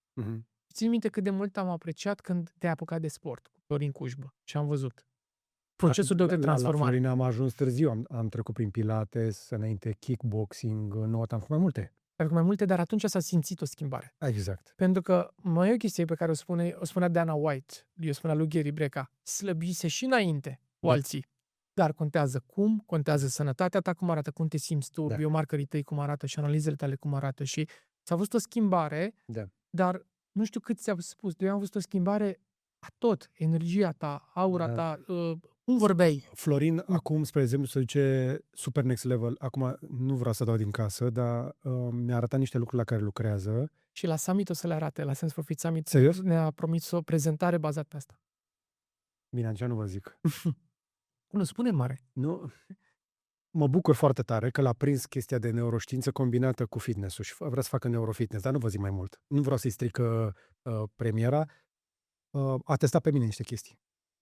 Și am zis, am făcut așa niște chestii și mi s-a cadat ochii și a zis, astăzi nu faci forță. Nu, n-ai să lucrez cu tine la forță, facem altceva, facem stretching, respirație, altceva. Foarte tare. Există acest concept de conexiune minte-corp, pe care nu poți să-l ai mereu. Tu te duci la antrenament, dar au apărut de la niște coreeni, au creat un aparat pe care îl strângi, și l-am avut și noi la Sense for Fit Summit, era o companie acolo, pentru care îl strângi înainte de antrenament, strângi cât de mult poți tu și se arată cum ești tu atunci. Și dacă rata e mică, exact cum ți-a spus Florin Cușbă, Băi, n-ai ce să faci forță acum, să încerci să Da. te omori pentru că îmi bagi joc de fapt de tine. Antrenamentul mai rău te-a distrus decât te-a ajutat. Și o știință și pentru asta. Trebuie să-i vezi postările de pe Insta. Nu știu dacă ai văzut-o pe aia cu ochii. Nu. Asta pot să zic, a postat. Și-a frecat mâini. Deci, prima oară a făcut un exercițiu de stretching. A luat niște kettlebell, s-a plecat și a arătat până unde poate coborâ. După care și-a frecat mâinile, le-a încălzit bine, l-a pus pe ochi, pe aia a refăcut exercițiu. Mergeți la Curbă pe Instagram să vedeți diferența. Băi, e mult. Deci eu am înțeles prima oară treaba asta, nu de la un expert, nu de la Gary Preca, nu de la Cristiano Ronaldo, mai de la un prieten care efectiv aplica pe el niște lucruri, bolnav de diabet, insulină dependent, dar a atins un nivel corpului lui natural impecabil. Și el spunea, dacă nu ai conexiune minte-corp, nu se întâmplă nimic. Conexiune minte-corp, nu se întâmplă nimic. Și mi-a rămas chestia asta și mă gândeam, ajungeam la sală și mă gândeam, conexiune minte-corp. Adică eu fac triceps acum și trebuie să mă concentrez Nu. la asta. Trebuie să mergi mai departe. Trebuie să vizualizezi exercițiul înainte să-l faci. Da. Și poveștile lui Tony Robbins, care demonstra și arăta cum jucătorii de basket din NBA, cu echipele pe care le antrena, îi punea să arunce la coș cu ochii închiși și îi punea efectiv jumătate de oră, doar arunca la coș cu ochii închiși. Și în momentul în care se duceau la meci, punctau cu 30% mai mult din lovituri libere, cum se numesc. Da. La 30%. Asta este cifra, asta e procentul de care am auzit că dacă tu te gândești că acum alergi, arzi 30% din caloriile pe care le arzi dacă ai fi alergat. Da, hai să zic o chestie care... Doar dacă te gândești că alerg acum și vizualizez cum alerg prin pădure, uite-mă cum alerg, 30% din calorii. Metabolismul începe să activeze pentru că mintea generează o poveste. Tocmai de aceea trebuie să fim atenți la mintea noastră. Ea ne poate ajuta sau poate fi împotriva noastră. Și spunând asta, uite, îmi dau seama intuitiv. Am auzit chestia asta la Tony Robbins acum 12 ani în primul curs făcut. Ok, bun. Și ultimele meciuri ale lui Luca sunt ultimele 6 luni de zile. De fiecare dată când este în mașină, meditează 15 minute înainte și spune și o rugăciune. Rugăciunea inimii se numește, nu intru mai mult în detalii, pentru că mi-ai zis să nu intru. Și spune rugăciunea și după aceea eu îi spun în felul următor. Ochii închiși. Acum îți imaginezi că dai gol din lovitură liberă. Acum îți imaginezi că driblezi pe partea stângă, acum imaginezi că ești faultat, te ridici, te duci. Păi, deci are o prezență în momentul în care joacă, efectiv ireală. Și ni s-a întâmplat la penultimul meci, era 5-0 pentru cealaltă echipă, și efectiv, cu vibe-ul pe care l-avea, deci zici că era 0-0 pentru el. Și mental, pentru el, la copil la 8 ani, era 0-0. A dat 3 goluri, 2 pase, 5-5. Și efectiv, nu că nu mai puteam să strig sau să ceva, tremuram și îmi dădeam seama ce lecție de viață mi oferă el mie, prin prezența lui, arătându-mi că totul e iluzie în viața asta. Când pierzi, când câștigi, în momentul în care pierd acum, I'm losing. Și îți asculți mintea atât de mult încât, real, ea te ascultă și pe tine, corpul te ascultă și atomii din jurul nostru te ascultă și aia. Da, e profund și sper ca Florin să intre cât mai mult în subiect la Sense Profit Summit, inclusiv un subiect de care oamenii au nevoie. Dar pentru oameni simplu, te duci și te urci pe banda de alergat sau te duci în parc și alergi sau faci niște exerciții. Mor pe bandă, iau telefonul și scrollez, nu? E cea mai mare problemă asta. De ce? Pentru că am văzut că sunt la modă inclusiv benzile alea, spui bandă la birou, mergi și în același timp și lucrezi. Doi, nu. Nu. Câștigăm timp, mai răspund niște mesaje. Și eu fac asta în sală și mi-e ciudă pe mine. Da, deci la un moment dat m-am regăsit și eu fix în perioada aia de 2 ani în care spuneam. Efectiv eram în call-uri, eram în conferință. Mă credeam foarte deștept că pot să fac un Zoom call în timp ce mă antrenez. Rezultate la un sfert față de cum aveam rezultatele în care înțelegeam principiul conexiune minte-corp. Nu telefon. De unde știi că diferența asta? Mă uitam la mine. Pentru că mă măsor mereu. Am un aparat în care am investit 5.000 de euro, în care măsor masă musculară, masă osoasă, tipurile de masă musculară din corp, fiecare membru și așa mai departe, procent de grăsime visceral și așa mai departe. Plus, cel mai simplu, te uiți în oglindă. Mă mai întreabă Până la oglindă, toți suntem subiectivi. Dar evident că pe interior, în oglindă poți să arăți bine, pe interior poți să fii bolnav, that's another story, de la sindromul slabului gras, la om care poate să moară de infarct, Doamne ferește, și să n-aibă surplus de greutate, sunt foarte studiate și adevărate. Da. Care efectiv, pentru că eu știam analizele și știam biomarkerii mei, mă uitam la compoziția masei musculare și la calitatea masei musculare puteam să-mi dau seama din modul în care mă simțeam și mă mișcam. Și efectiv, în momentul în care eram deconectat de antrenament, zero. Nici nutriția nu funcționa la fel. Foarte tare. Da. Deci am atins împreună așadar niște bucăți foarte importante prin care trecem toți, dar ți-a luat și ție 12 ani să te întorci la discuție despre conexiunea între minte și corp. Acum 19 ani am intrat în industria wellness ca și antreprenor. Dar cât ai aplicat? Pentru Da. că te vezi că toți descoperim niște chestii și ne ia foarte mult timp. Ni se pare că gata, s-a resetat prezentul, s-a resetat știința. Eu zic că Durează într-o foarte mult eră, până ne implementăm. suntem într-o eră în care, eu, de exemplu, când am început să fac sală, aveam 14 ani. Am 35 de ani acum. Deci sunt 21 de ani. Nu? 21 de ani când am intrat prima dată într-o sală de fitness și mi-am făcut un abonament. Aveam 14 ani și am poze cu mine, am pătrățele, aveam un triceps acolo, mă chinuiam, făceam ceva. Nu știam ce fac. Nu exista documentație, nu exista un YouTube în care să intri, să înveți Da. biomecanica corpului tău, cum să aplici niște lucruri. Astăzi, fix asta este. Trebuie doar să vrei. Singurul joc este în mintea ta. Și asta tu e greu. Da, și practic, dacă ne raportăm un pic și la partea de anxietate, că am vorbit, suntem în era în care supraviețuim cel mai ușor. Avem de toate. Era în care am evoluat cel mai mult. Ciclul planetar în care avem mâncare, în care avem tehnologie, ajungem dintr-un punct în altul cel mai ușor și suntem cei mai nefericiți din istoria umanității. Că nu avem timp. Da. Pentru toate lucrurile pe care ni le dorim. Pentru că trăim în viitor, trăim în trecut, mintea se blochează, anxietatea apare, apar bulile mentale. Odată la 5 minute un bărbat se sinucide în Marea Britanie. Din păcate. Nu avem statistici la noi, dar și la noi incidența suicidului este în creștere și tentativele sunt în creștere, mai ales la adolescenți. În rândul tinerilor în România, îți spune statistica, a doua cauza a mortalității în România în rândul tinerilor până în 30 de ani este partea de sinucideri și locul 1 accidentele de mașini. Și nu deschidem jurnalele în fiecare seară cu asta. Da, pentru că unul de foarte multe ori, să știi că nici la facultatea de psihologie și psihoterapie lucrurile nu sunt clare, sunt aceleași manuale vechi. Totul e pe vechi. Nu avem soluții. Spre exemplu, stăteam de vorbă acum ceva timp cu un specialist în adicție care îmi spunea că dacă vrea să trateze un copil, trebuie să-l țină în același loc cu adulți dependenți de droguri, gambling și orice altă nenorocire. Oficial, România are, deci sunt date reale, 8% din populație are o depresie clinică în acest moment. 8%. 8% asta înseamnă aproape 1 milion de români care au depresie. Și întâlnim. Întâlnim în supermarket, întâlnim peste tot. Cât înseamnă 1 din 8? 8%. 1 din 12. Da, eu cred că e un număr generos. Eu cred că suntem mai mulți care... Nu, Bine, vorbim doar de depresie, că mai sunt și altele. Da, dar vorbim că este documentat. Foarte mulți nu au chestia asta documentată. Gândește că șofer conduc și n-ar trebui să conduci, n-au voie să conducă mașina. Mhm. Sau câți merg la psiholog sau psihoterapeut sau să-și facă un test. Hai să mai rămânem un pic la discuția asta despre oamenii tineri. Cineva trebuie să vorbească despre lucrurile astea și nu prea vorbim. Gen zi, eu bea mai puțin alcool. Uite, sunt niște chestii Ei. care... Exact. Sunt niște câștiguri. Eu m-am bucurat foarte tare. Da. Când am văzut că Vânzările de alcool scad în toată Europa. o să dau numele unui festival, La orice. la Beach Please nu se bea alcool, cum credem noi, cum cred părinții, nu se bea alcool. Credeți-mă, la crâșmă sau la petrecerile noastre când eram tineri, se bea de 100 de ori mai mult alcool. Eu prima bere am băut-o la Unești la vârsta de 13 ani. Era ceva normal la 13-14 ani să iei bidonul de burger la 2 litri în rândul adolescenților.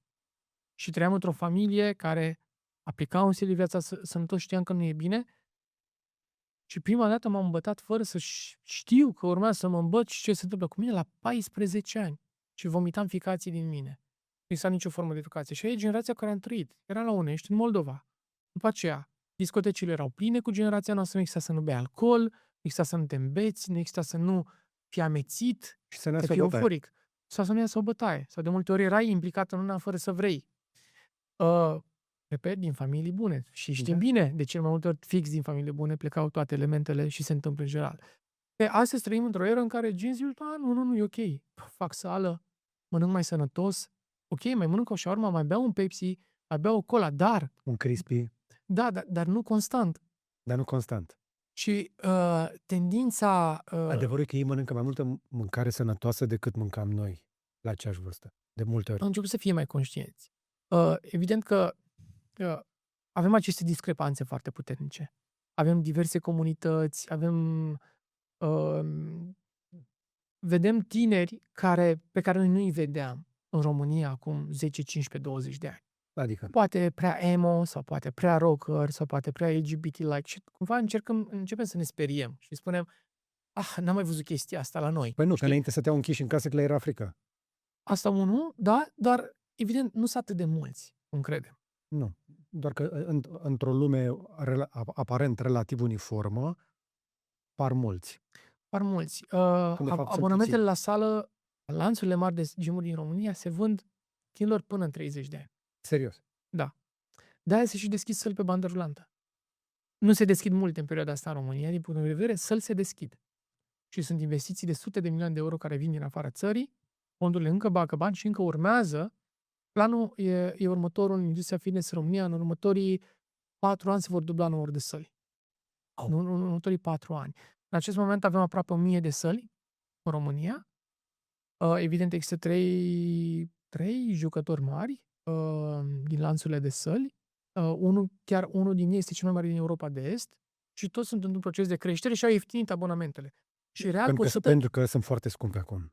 Uite, îmi povestea, spre exemplu, colegul meu Vlad, că ar vrea să meargă la el în cartier. Calculasem împreună, povesteam ieri, îi ieșea, dacă se ducea de 2 ori pe săptămână, 150 de lei pe antrenament. Mi se pare mult. Nu. Cât? 250 de lei intrarea dacă vrei să intri o singură dată. Aici și la abonament am calculat. Cât era? 1200? Păi, sunt și scoruri foarte mari, da. Vlad, uite, ca Vlad sunt mulți și poate îi ajută în acest moment. În acest moment există un lanț de 70 ceva de săli în România care sunt utilate perfect cu ultima generație de aparaturi și sunt săli de 1000 de metri pătrați fiecare sală aproape, unde abonamentul este 149 de lei pe lună. Pe lună. Și ai clase, ai toate aparatele de fitness, ai de toate. Acum, capcana în care picăm, da?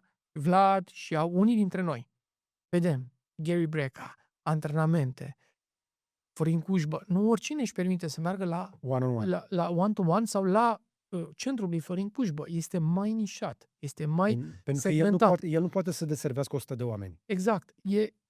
E butic. Da? Și înțelegem. Evident, se ocupă mai mult de tine. Dar, ok, sunt în postura lui Vlad. Păi, 150 de RON pe lună cum funcționează? Deja e mult mai bine față de cum credeam. Mă duc la sală. Ce trebuie să fac? Trebuie să mă educ. Nu scap. Ce înseamnă că trebuie să mă educ? Păi, înainte de un antrenament, 15 minute, eu asta făceam la 14 ani. Căutam în reviste, da, și vedeam acele poze, da, cum erau desenele, să văd efectiv mișcarea și care e inteligența motrică pe care trebuie să o am. Și încercam efectiv să mă concentrez, să simt eu mușchiul. Da. Și înțelesesem, dacă simți, în momentul în care faci extensie și mai departe, înseamnă că se întâmplă ceva. Păi te uiți în oglindă, vezi un rezultat. Și am ajuns în punctul în care, evident, că am început de foarte tânăr să fac sport. Dar sunt tot felul de aplicații, poți să vezi exact cum să faci exercițiu. Tot. Ai antrenamente pe ceas. Toți producătorii de ceasuri îți arată cum se face mișcarea direct pe ceas când o faci. Intri în orice AI și îl întrebi. Am piept astăzi. Dăm și o poză, dăm și un video de pe YouTube cu un link cu unul care faci. Te uiți 5 secunde, nu trebuie să te uiți mult, ai oprit, faci exercițiu. Deci, sănătatea a devenit mai accesibilă și pentru masa de oameni. Și trebuie să realizăm asta.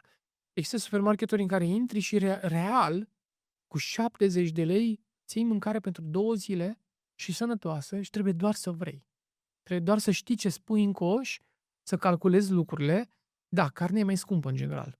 Dar cine zice că fără carne nu poți să trăiești unde? Bunicii noștri, câte câini putea să taie bunica? Ca să pună... Să te iau găină pe săptămână. Una pe săptămână, că altfel ne duceam. Noi acum mâncăm una pe zi în familie. Mâncăm carne de 2 ori pe zi. Ajunge să fie o performanță. Dacă mănânci carne o dată pe zi, ai impresia că ești vegetarian aproape. În era aia suntem. Și nu mai realizăm că suntem prea consumatori. Eu am redus carnea din alimentația mea. Eu am scos. Am avut mai multe etape. Înainte de concursul de bodybuilding, am scos carnea 7 luni înainte. N-am mâncat carne. Cam ouă, mâncam lactate, mâncam brânzeturi, proteină vegetală. Am reușit să ajung la performanța respectivă fără carne. Da. Auzi, apropo, 2026, românii descoperă că pot să mănânce mai mult de 2 ouă pe zi. Eu am descoperit asta anul trecut. Eu eram convins că Că nu nu e e ok să sănătos. mănânci mai mult de 2 ore, 2 ouă pe zi. De fapt, se pare că nu te umpli de colesterol Dar uite, dacă mănânci o ouă ce și faci mit. sport. Unii spun, nu mânca ouă seara. Stai o secundă. Dar o bucată mare de vită care se digeră în 9 ore, tu poți să o mănânci seara, dar nu mănânci 3 ouă. Sau nu poți să o mănânci, nu seara la cină, la 6, la 7, la 9:30. Sunt oameni care se duc la restaurant și bag o vită la 10.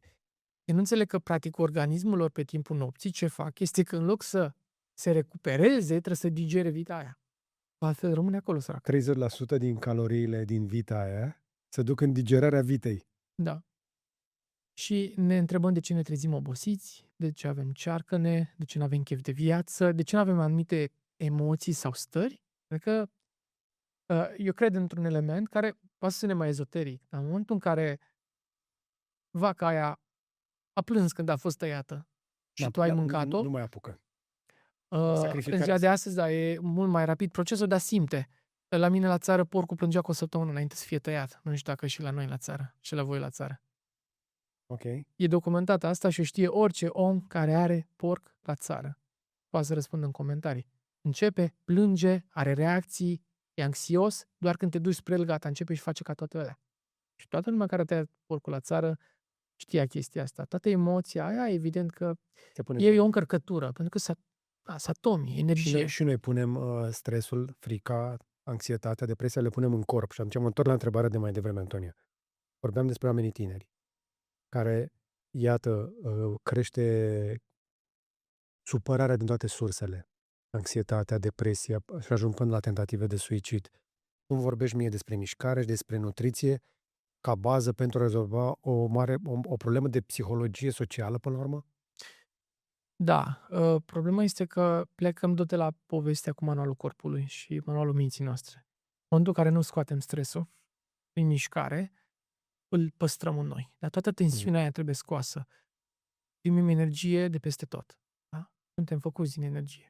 Dacă intrăm în detalii, probabil un mare fizician în fizică cuantică o să zică, da, fiecare celulă are o formă de energie. Dacă tu ai putea să vezi materia în momentul ăsta, în încăperea asta nu există mai nimic. Da. Materie efectivă, materie propriu-zisă, nu există nici măcar un fir de praf. Grosul din tot ce aici este o coajă de energie. Inclusiv masa asta. Da. E formată din aceleași principii. În momentul în care înțelegem asta, realizăm că sportul poate să ne scoată, să elimine din anxietate. Ok. Dar nu trebuie să înțelegi de ce. Pur și simplu, trebuie să faci. Te duci, alergi, faci mișcare, dar trebuie să ai un ritm cardiac crescut. Și am observat pe mine ca și Deci nu test. contează neapărat tipul de sport, pentru că tot așa, tu Dacă ai vrei să văzut zic toate tipurile de anxietate, sport. stres, nu contează. Ce contează este să ai BPM-ul minim 110, măcar 30 de minute. Indiferent că faci pilates, Pilates, alergare, fitness. Problema este că de multe ori noi facem sport și pentru că scrollăm prea mult pe telefon, suntem mult prea puturoși. Aproape că nu depășim 75-80 BPM-ul la sală, deci devine o problemă. Nu te ajută atât de mult. Evident, poți să ridici niște greutăți, mușchi o intensiune, niște mici rupturi musculare acolo, mănânci niște proteine, se reface mușchiul, e mai mare. Da? Crești masa musculară. Dar nu e despre asta. Nu e doar despre asta. că nu ți-ai antrenat cardiovascularul. Exact. Eu, în momentul în care fac sport, obiectivul meu principal este longevitatea și să scot stresul. Să calibrez energia. Și atunci, uneori, aleg să alerg înainte de antrenament, înainte să înceapă antrenamentul propriu-zis, să alerg 2 km, chit că pe bandă ori dau 2 ore de cartier, încerc să fac sprinturi ca să scot toată tensiunea aia. Evident, voi fi mai puțin eficient dacă m-am epuizat prea tare, dar mă interesează prea puțin să cresc și mai mult masa musculară, ci mai mult să o mențin, pentru că despre asta este vorba. Deci orice formă de sport care crește BPM-ul te va ajuta să scapi de toată acea tensiune din corp. După aceea, marea problemă cu care ne confruntăm este că avem carențe nutriționale. Nu avem suficiente B-uri, nu avem suficiență aminoacizi în corp. De 3, toate acestea influențează modul în care mintea noastră inclusiv percepe anumite lucruri care se întâmplă. Efectiv, de multe ori, parcă nu sunt eu Da? Da. Nu mă pot concentra. Simt că orice mă trigăruiește. Și evident că toată această combinație vine mănușă și salvează orice persoană și poate să mă contrazică sau să mă jure oricine din industrie de antidepresive, cu care nu sunt de acord și nu o să pot să fiu niciodată. Și orice psihoterapeut șmecher în lumea asta sau psiholog n-are cum să fie de acord în era în care trăim azi. Toate descoperirile și toate inovațiile care au apărut, antidepresivele te salvează. Du omul ăla în natură, să stea, să lasă și natura să-l ajute și împământarea ajută foarte mult. Încă înțeleg principiile și n-am intrat atât de deep dive. Dar faptul că stau cu picioarele în iarbă, mă simt altfel. Cred că te-am văzut și pe tine într-un vlog în care spuneai că în grădină preferi să mergi desculț. Da, sunt multe chestii de felul ăsta. Dar mai nu sunt studii. În ultimii ani au început să iasă studii legate de exact ceea ce zici tu. 72 de ore în natură bat orice fel de calmant, bat Xanax-ul, fără efectele secundare. Și atunci când tu combini și cu sport și vii și în completare cu anumite beuri unde ai carențe nutriționale, da? Nu zahăr, nu o ciocolată. De multe ori spunem, nu mă simt că trebuie, am băut o băutură carbogazoasă sau am mâncat o ciocolată, da, să-mi revin. E bună și ciocolata neagră și așa mai departe. Există componente pe care trebuie să le iei, dar trebuie să știi un pic unde te oprești. Iar pentru tineri, eu cred că tinerii trebuie și ajutați. Mai mult de atât, anxietatea e foarte mult produsă și de tot ce înseamnă social media, tot ce înseamnă TikTok, tot ce înseamnă Instagram. În momentul în care scrollezi, și o chestie, o capcană în care am picat și eu, am zis, îmi salvez doar câțiva pe care îi urmăresc pe Instagram, TikTok-ul l-am șters, ca să pot să mă educ, să învăț. Poate mi explici tu, George, nu țin minte nimic. Nu țin minte o iotă. Dacă eu te urmăresc într-un video și pe tine, pe Instagram, și care nu mai genul ăla de tranziții agresive, paturi, cu așa mai departe, te urmăresc pe Instagram, nu țin minte. Eu n-am nicio memorie cu George Bucnici de pe Instagram. De pe YouTube, da. Ce interesant. Și există explicație, pentru că dopamina, da, s-a redus la 1,8 secunde, am înțeles, în ultima perioadă. Limita de atenție. Limita de atenție. Era 1,8 secunde, dar până nu te prinde. Dar problema cea mai mare este că, fiind în morișca aia, tu nu apuci să fixezi. Și te uiți la prea multe. Și se produce un gunoi. Eu simt efectiv, dacă am stat 15 minute în care am zis că m-am educat, plus un gunoi. Nu, în mintea mea. ești de fapt într-o morișcă. Sunt într-o morișcă, am urmărit 15 videouri Și în care n-am ești înțeles nimic. mindless. Ești mindless în momentul ăla. Nu ești Și, mindful. și oamenii ce fac asta e că scrollează înainte de somn, se culcă cu telefonul în mână, ador cu telefonul în mână foarte mulți tineri, foarte mulți adolescenți și intră în acest cerc vicios. Se trezesc stresați. Și aici mai sunt niște studii. Uite, sunt de acord cu ceea ce spui, că să scrollezi este toxic, dar în același timp, dacă reușești să o faci într-un mod neangajant, te poate ajuta să te liniștești. Foarte mulți oameni au această problemă să se liniștească. Cea mai mare muncă a psihoterapeuților este să-și liniștească clientul. Pentru că deconectarea de la natură de care vorbești și tu creează o disociere. Asta e ce am înțeles eu.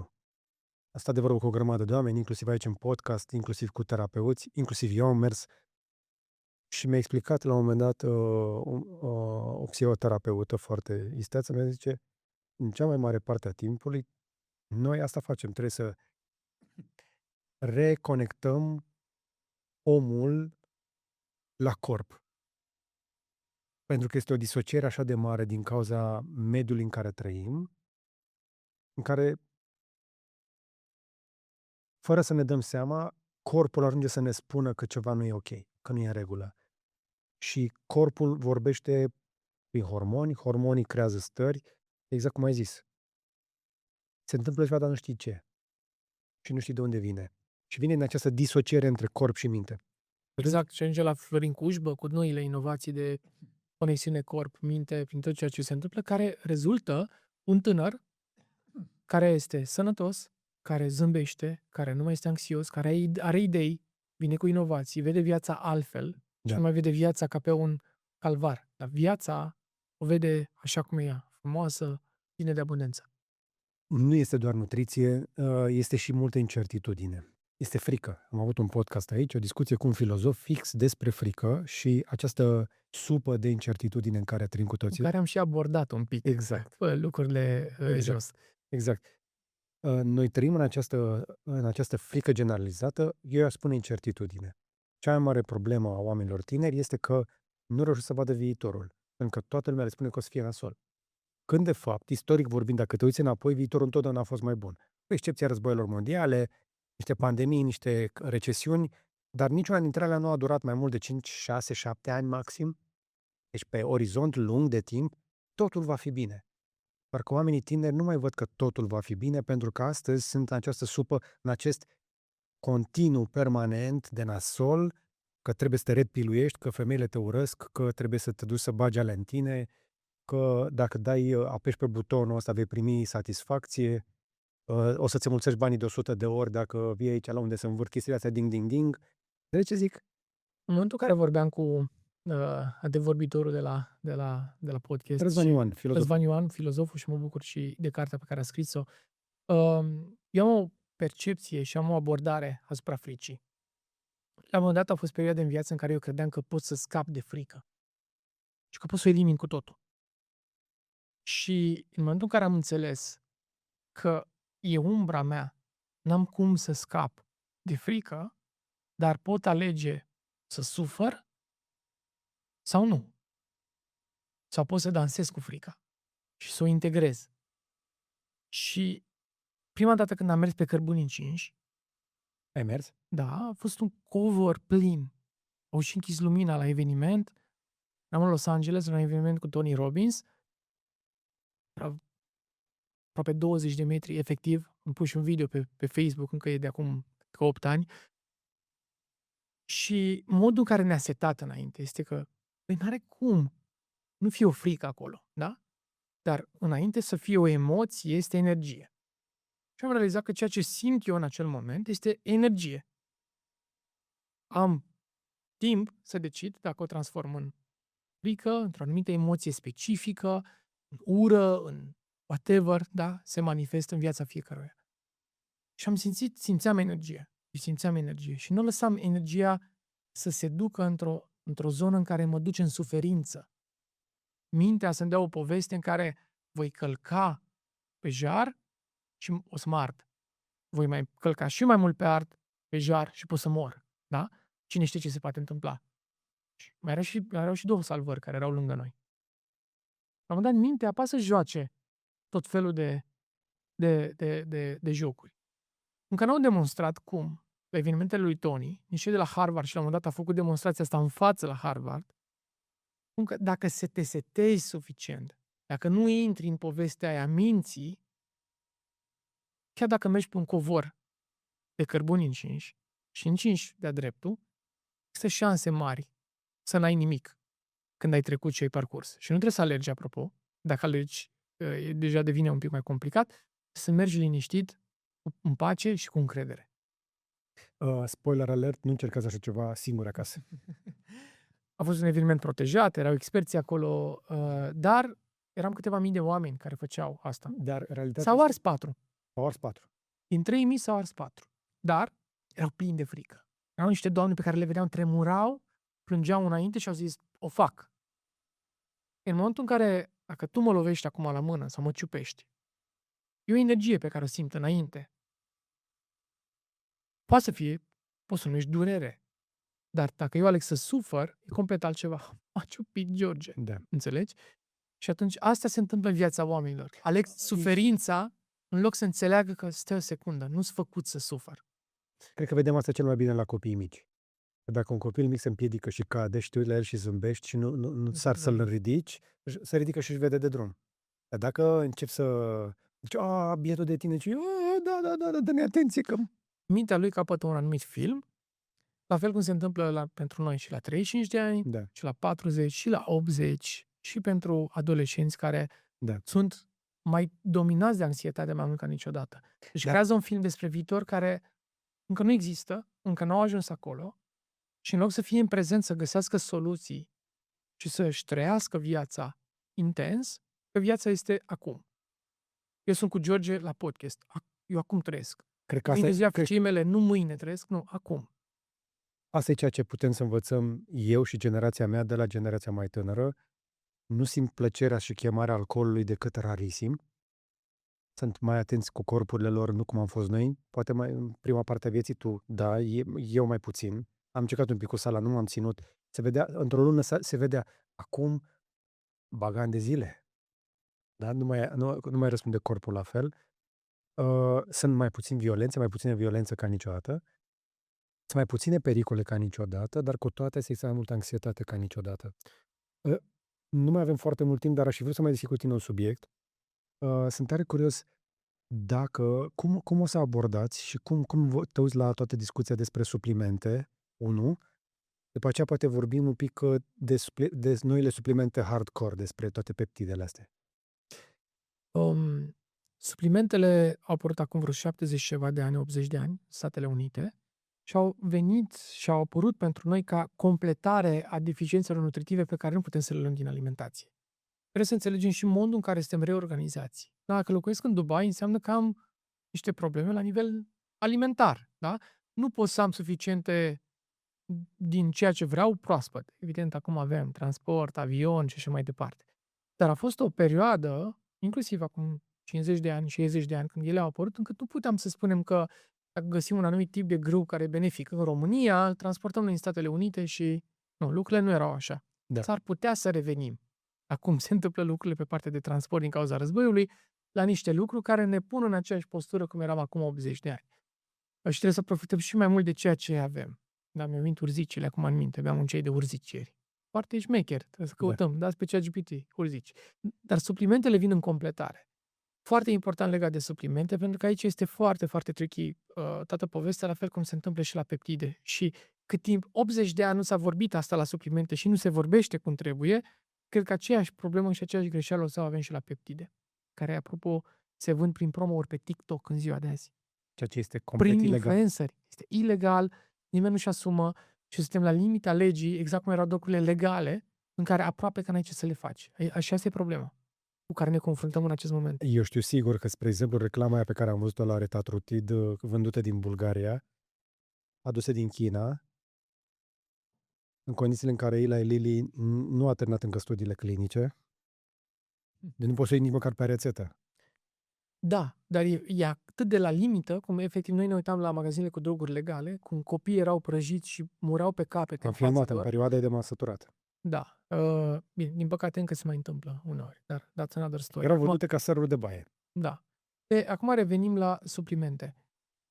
Chiar există o companie care recent a avut mari probleme pentru că fabrica lor mințea cu nerușinare ceea ce puneau în produs.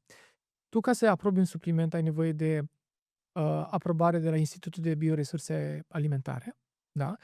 Care nu trece printr-un test. Deci, asta e legislația și în Europa. Trebuie să respecti legea etichetei și a megadozajului. Ce înseamnă asta? Tu pui o compoziție pe etichetă. Institutul de Bioresurse Alimentare îți ia eticheta. Nu produs în laborator să-ți facă un test clinic sau cine știe ce. Da? Un test de laborator. Și atunci, Antonio lansează un supliment, eticheta e luată, durează procesul ăsta câteva luni de zile, eticheta e aprobată. Antonio vinde într-un online shop complet legal acele suplimente în România. Luăm acel supliment, îl ducem într-un laborator la Sibiu sau la București, 500 de lei costă un test în ziua de azi. Easy. 500 de lei la ce? Că am găsit noi la apă la 700 de lei, cu Vlad căutam. La apă. Iei shake-ul, iei vitaminele, le testezi și o să ai o surpriză. Acolo scrie 30 de grame de proteină. Sunt 18. Vitamina B12. Nu e vitamina B12. Unul din doctorii cu care eu am lucrat, și când zic că am învățat de la el, nu am învățat de la el să predau mai departe, am învățat de la el ca să înțeleg mecanica de business și de industrie. Este John Hayes, unul din medicii de la UCLA, cu care am fost și speaker pe scenă de 2 ori. John Hayes a lucrat cu Cristiano Ronaldo în ultimii 8 ani de zile și a făcut suplimente personalizate pentru el. Și John Hayes mi-a zis în felul următor: uite, ce am făcut odată la UCLA, am zis să mă distrez. Mi-am luat 2 zile libere, m-am dus în Venice Beach, la magazinele mari de suplimente, Statele Unite. Vă dați seama ce branduri, ce mari personalități în spatele brandurilor. a cumpărat de câteva mii de euro suplimente, a umplut racul, a întors la UCLA, l-a băgat pe toate în laborator. Unele erau shake-uri proteice care nu aveau proteină. Nu cred asta. În Statele Unite, în Venice Beach. Erau aminoacizi, shake-uri cu amino care nu conțineau. Sau cantitățile efectiv nu aveau nicio logică cu realitatea. Tocmai de aia, în acest moment, dacă tu ești atlet la Olimpiadă, există anumite companii de suplimente, nimeni nu vorbește despre asta, care sunt aprobate și pot fi consumate la Olimpiadă. De ce? Au niște teste în spate. Vin cu o anumită documentație specifică, cu știință, care demonstrează atleților de la Olimpiadă că sunt curate. Nu că conțin anabolizante sau steroizi și așa mai departe, nu că sunt ok. Ca să nu pățești cum au pățit niște campioni de la tenis. Exact. Unde, apropo, am avut o discuție cu cineva din stafful persoanei respective și am spus, îți recomand aceste suplimente ca să n-ai stres. Și asta s-a întâmplat acum câțiva ani. Și acum ani buni, cu un an înainte de ceea ce s-a întâmplat și a zis, nu. Stafful e impecabil și e tot ok. Efectiv, chestia asta mi-a ieșit pe gură la una din cele mai apropiate persoane de persoana respectivă. Dar mă întorc. Diana Belbiță, cu care am lucrat, singura luptătoare româncă din UFC. Și i-am recomandat un protocol de suplimente. M-a întrebat, m-a rugat cumva să-i spun, ok, ce ar trebui să fac? Și am zis, uite ce trebuie să iei.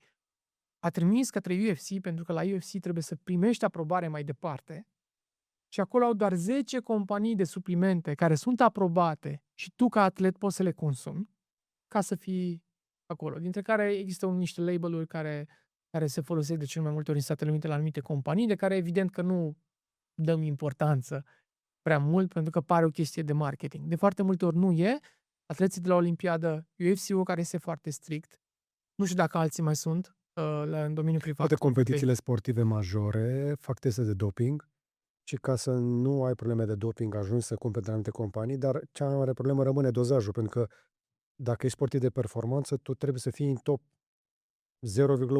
0,1% și ca să ajungi acolo trebuie să scoți maximul posibil din gena ta.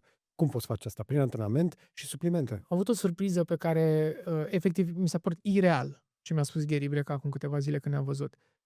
Fiul meu urmează să intre în cartea recordurilor. Eu zic, cu ce? Urmează să participe la Ironman 10 zile consecutiv. Zic, stai o secundă, că nu înțeleg, repet. Dacă nu e normal ce mi-ai spus. Da, în fiecare zi el face un full Ironman timp de 10 zile. Și toată chestia asta este documentată cu World Guinness Record. Zic, let me minute, o secundă, e ireal ce spui, e inuman. Nu cred că corpul poate să reziste. Deci fix despre asta este vorba. După fiecare Ironman pe care îl termină, nu știu care este media, 11 ore, 12 ore, habar n-am, 8 ore cel mai rapid, la un moment dat mă uitam din pasiune. După fiecare Ironman intră instant în protocolul de recuperare pe care Gherel are. Suplimentație, anumite peptide aprobate la ei, non-stop stă în camera hiperbarică, doarme în camera hiperbarică și după aceea se întoarce la Ironman, iar îl face, iar protocol, iar îl face 10 zile consecutiv. Inuman. În cei care aud prima dată de Ironman, vorbim de 40 ceva de kilometri cu bicicleta, 20 ceva de kilometri de alergare și 4-5 kilometri în not, pe care le faci una după alta. Încep cu notul, bicicleta și alergare. Da. Ireală. Da. Practic ne arată cât de mult putem aplica anumite protocoale să ne recuperăm, să ne revenim. Da. Și revenim la ce am spus încă de la început, că uităm cum e să ne simțim bine. Și oamenii n-au măcar un pic de disciplină, să zic, hai 2 săptămâni din viața mea să pun un pic de disciplină, să mă sacrific, să mă trezesc mai devreme dimineața, dacă tot spun că n-am timp, fac niște flotări, fac niște sărituri, îmi beau un shake, să îmi creez orice, da? Argilă. Bea argilă dimineața să te simți mai bine. Bunicii mei au 90 de ani, beau argilă de 40 de ani. În fiecare zi dimineața. Pare scârbos, pare o prostie, încă nu știu cu ce ajută argila aia, dar ei trăiesc și beau și au analizele bune. I don't know, something is happening there. Da. Și atunci invitația mea către orice om este să descopere singur ceea ce este viața. Mai de aceea, Sense for Fit Summit este făcut să vii și pentru oricine să descoperi ce înseamnă în general Da, viața și ce e acolo. din păcate nu ai o hartă completă și este încă o călătorie, este încă o explorare. De cea mai importantă, Da. că e viața noastră. Dar la partea de suplimente, iarăși, mulți oameni, probabil că încercând să doarmă, să odihnească, că 90% putem fi de acord măcar cu atât din ce a zis Brian Johnson, 90% din orice protocol e odihnă. Da. Măcar atât. Cei mai mulți oameni încercând să doarmă, ajung să ia suplimente. Și e demonstrat științific că cele mai multe suplimente pe care poți să le iei, da, te adorm, da, te țin adormit, dar nu te odihnești. Pentru că nu faci toate fazele de odihnă corespunzătoare, Recuperarea. de recuperare. De exemplu, THC-ul te adorme, dar îți scurtează, mi se pare, REM-ul. Sunt tot felul de suplimente genul, inclusiv melatonina. Există melatonin hangover. O să fii mahmud după Eu melatonină. nu mă simt bine după melatonină, îmi zici că, Nici eu. zici că am băut o sticlă de vin, așa mă simt, Așa mă simt și eu. nu-mi revin toată ziua și am realizat că trebuie să schimb altceva. Și ce am înțeles și de la Gary, mă culc la o oră fixă, deci eu la ora 11 noaptea sunt în pat, cu jumătate de oră înainte încerc să nu mai folosesc niciun device fără televizor. Dacă urmăresc ceva foarte calm, de fiecare dată când adorm la televizor sau mă ia somnul la televizor, am probleme după aceea cu somnul. De acord. Și un protocol pe care mi l-am instaurat, încerc să meditez aproape în fiecare zi înainte să dorm. Faptul că mă calmez și nu mai am gânduri, efectiv, adorm foarte peaceful și somnul este impecabil. Simt că mă recuperez, zici că am dormit o săptămână când mă trezesc. Nu toată lumea poate să facă chestia asta, dar există Îți durează speranță. 10 minute. Dacă poți să faci chestia asta, e mare lucru. Dacă poți să mai adaugi o saună înainte, am descoperit asta cu mare, mare plăcere. Eu nu mai adorm de la saună. Dacă fac saună înainte să adorm. Și Uite, așa vezi? funcționează corpul meu. Da. De-aia de multe ori trebuie să ne ascultăm corpul, de-aia trebuie să vedem ce suplimente trebuie să consumăm. Nu există un influencer care vorbește pe Instagram și spune am luat asta, mă simt excelent și încep să iei și tu. Nu stai o secundă. Că sunt niște analize de câteva sute de lei. Vezi un pic ce Da. carențe ai, le faci poză, le bagi în ChatGPT sau în Claude sau în Gemini și îți spune, ca cel mai mare specialist, mai șmecher decât Gary Breca, ce trebuie să iei și cum Am trebuie să... pățit asta la ultimele analize. Eram în sfârșit bine cu D3-ul, deși doza zilnică recomandată e de 500 de unități sau până în 2000, am băgat o perioadă lungă 10.000. Vă pot confirma pe corpul meu, nu am făcut supradozaj. E aproape imposibil să supradozezi vitamina D3, dar eram în fereastră și când mi-a scos analiza, mi-a zis doctorița și zice, rar așa ceva, să fie cineva cu D3 unde trebuie, știi, fix aproape pe mijloc. Dar știi unde nu eram bine?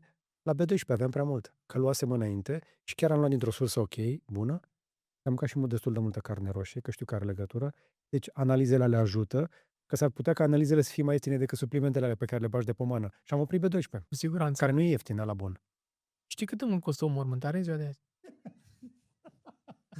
Apar mea că n-am fost acolo. Ai fi uimit, oamenii fac credite ca să poată să Da, cumpere și ceva de pentru loc calitate veci. și loc de veci, tot pomana după Da. costă, ales că Costă. dacă ai avut mulți prieteni. Ce oamenii nu-ți prezenți că ai o viață. Și indiferent cât de spirituale cineva sau nu știi ce se întâmplă. Nu ne ține din treabă că am venit să ajungem la o mormântare. Știi? Nu mă ține de vorbă că am treabă, mă duc la o mormântare. De ce să nu trăim mai mult și mai bine? Că unii zic, vreau să-mi trăiesc viața Perfect, hai să termin. și să luăm șpriț. Încerc să folosesc acest timp pe care l-am cu tine, pentru că vreau neapărat să intrăm în subiectul legat de peptide. Caut oameni care să vorbesc de peptide. Că nu vrea nimeni, apropo, dacă e cineva de pe la Novo Nordisk, Eli Lilly, toți ăștia care fac, dacă dați-mi un doctor care să vorbesc, vreau să vorbesc cu doctori despre peptide, nu vrea să vorbesc niciunul. Am eu un doctor care cred că vrea să vorbească, pentru că nu... De ce se fere să vorbească de peptide public? Uh, GLP-1-uri mai ales. Big Pharma e mare, de-aia se numește Big Pharma. Așa și? Și evident că fiecare vrea o bucată din toată povestea asta. Și cei din industria suplimentelor, cei din Big Pharma, de Big Pharma, evident, este și în zona suplimentelor. Foarte multe speculații. Acum, problema este că se fac mai mulți bani la negru decât la alb, pentru că nu sunt aprobate toate. Sunt foarte multe care sunt făcute pe genunchi, da? De foarte multe firmulițe, foarte multe laboratoare. În China mai ales. Exact. Și atunci am un prieten care efectiv am crezut că moare. Acum 2 săptămâni. Am întrebat, ideea e că eram cu el pe video, pe WhatsApp și a dormit în timp ce vorbeam. Am întrebat, Bruno, tu ești bine? Te simți bine? Și efectiv se și înroșise. Și el zice, iau 5 peptide diferite. Nu cred. Zic, bro, tu ești sănătos la cap. De ce ai făcut asta? Am un prieten care se ocupă cu asta și e specialist. Nu există specialiști în peptide încă. Da, Da? în afară de Adică, diabetologi, nu prea știu. da, adică acum dai trendul. Ok, sunt lanțuri de aminoacizi, există anumite studii, diabet de tip 2, există Ozempic sau cum se numește pentru cei cu obezitate morbidă. Ozempic, hai să le recapitulăm așa scurt. Din cât știm, da? Din nou, m-aș bucura să vorbesc cu diabetologi. O să încerc. Avem Ozempicul care are un singur antagonist, GLP-1, care a fost practic primul care a fost comercializat pe scară largă ca antagonist de pur și simplu stai pofta de mâncare, mănânci mai puțin, slăbești, dar nu doar că slăbești, se dă la diabetici. Da? Și Da. atunci, practic, îți scade rezistența la insulină. Și este o chestie cu mult mai ok decât alte lucruri pe care le putem aplica, decât poate operație la stomac, Exact. micșorare și așa mai departe. Și am un prieten care a suplit 50 de kg. Stai că este numai unul. Mai dăm 30 secunde. Ăsta este unul. După care Ozempicul este, în fel, acum este baza, da? Asta se dă mai ales la cei care sunt obezi și care au făcut diabet din cauza obezității. Da. Obezitate morbidă care se duce în zona de diabet. Să dai ceva, să faci o intervenție foarte rapidă. Neajunsurile despre care aș vrea să vorbesc încă o dată cu medici sunt faptul că nu pierzi doar grăsime prin Ozempic, pierzi și masă musculară pe care o recuperezi foarte greu, dacă o mai recuperezi după 40 de ani, dar și masă osoasă, aparent, în anumite situații.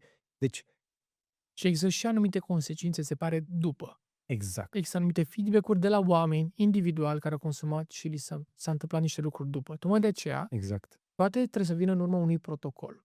Și Da. Gary promovează anumite peptide care sunt legale acum în Statele Unite, dar contează calitatea lor, contează când le administrezi, cui le administrezi, cu ce protocol în spate. Și el spune, dacă n-ai shake-uri proteice pentru persoanele care suferă de obezitate, pentru a avea proteine la alimentația lor în timp ce slăbesc, da, și crește metabolismul bazal să nu piardă din masa musculară, mai ales că poate încep să facă și un pic de sport, ai nevoie de anumite B-uri, de 3, ai nevoie de micro-macronutrienți, acizi esențial, cei doi. Deci trebuie să fie parte dintr-un întreg. Da, dar oamenii vor o variantă ușoară, Antonio. Aia e problema. Cei mai mulți oameni au auzit de Ozempic, că se slăbește cu Ozempic, nu interesează efectele secundare, că nu mă ține din treabă ca să ajung la o mormântare. După care a apărut Mounjaro, care are 2 antagoniști și care ar fi mai bun, ar fi mai de lux. Stăteam de vorbă cu un prieten, în același loc unde m-am întâlnit cu unul care mi-a zis, am 2 băieți, 2 diabetici pe Ozempic, pe care m-am întâlnit cu unul, eu pe Mounjaro, 1200 de lei pe lună. La mine are efect, dar eu bag doză mică, că nu vreau să bag mult dintr-o dată, că știu că mai are niște efecte adverse. Deci știa. Dar cu toate astea, lua. De ce? Da. Nu reușea să slăbească. De ce?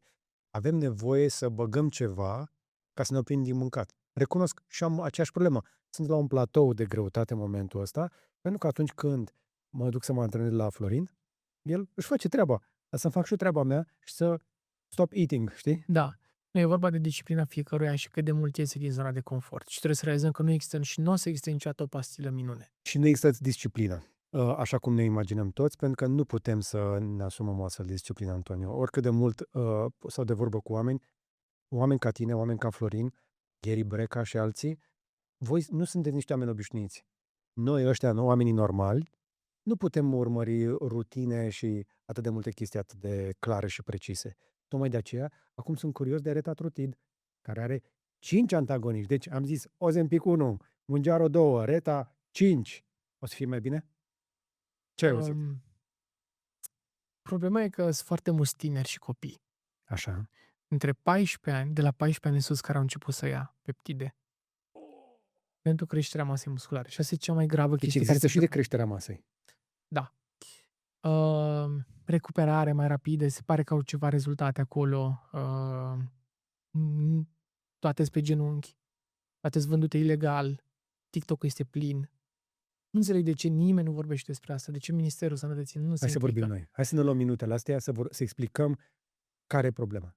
Măi, real, da? Dacă aprindeți TikTok-ul, și evident că voi nu o să vedeți, dacă lucrați în Ministerul Sănătății, să ești Ministrul Sănătății, să ești deputat sau senator astăzi, nu o să te targeteze. Pentru că ai o anumită vârstă și ai anumite interese. Algoritmul e foarte smart. Da? Ia telefonul unui adolescent sau, dacă sunt adolescenți care urmăresc și primesc asta, faceți print screen-uri, trimiteți către George, te le arătăm într-un următor episod, poate cu un invitat, cu un medic care va vorbi despre asta, să puneți print screen-uri pe ecran, să vedeți cât de mult se vinde la negru în România toată zona asta de peptide.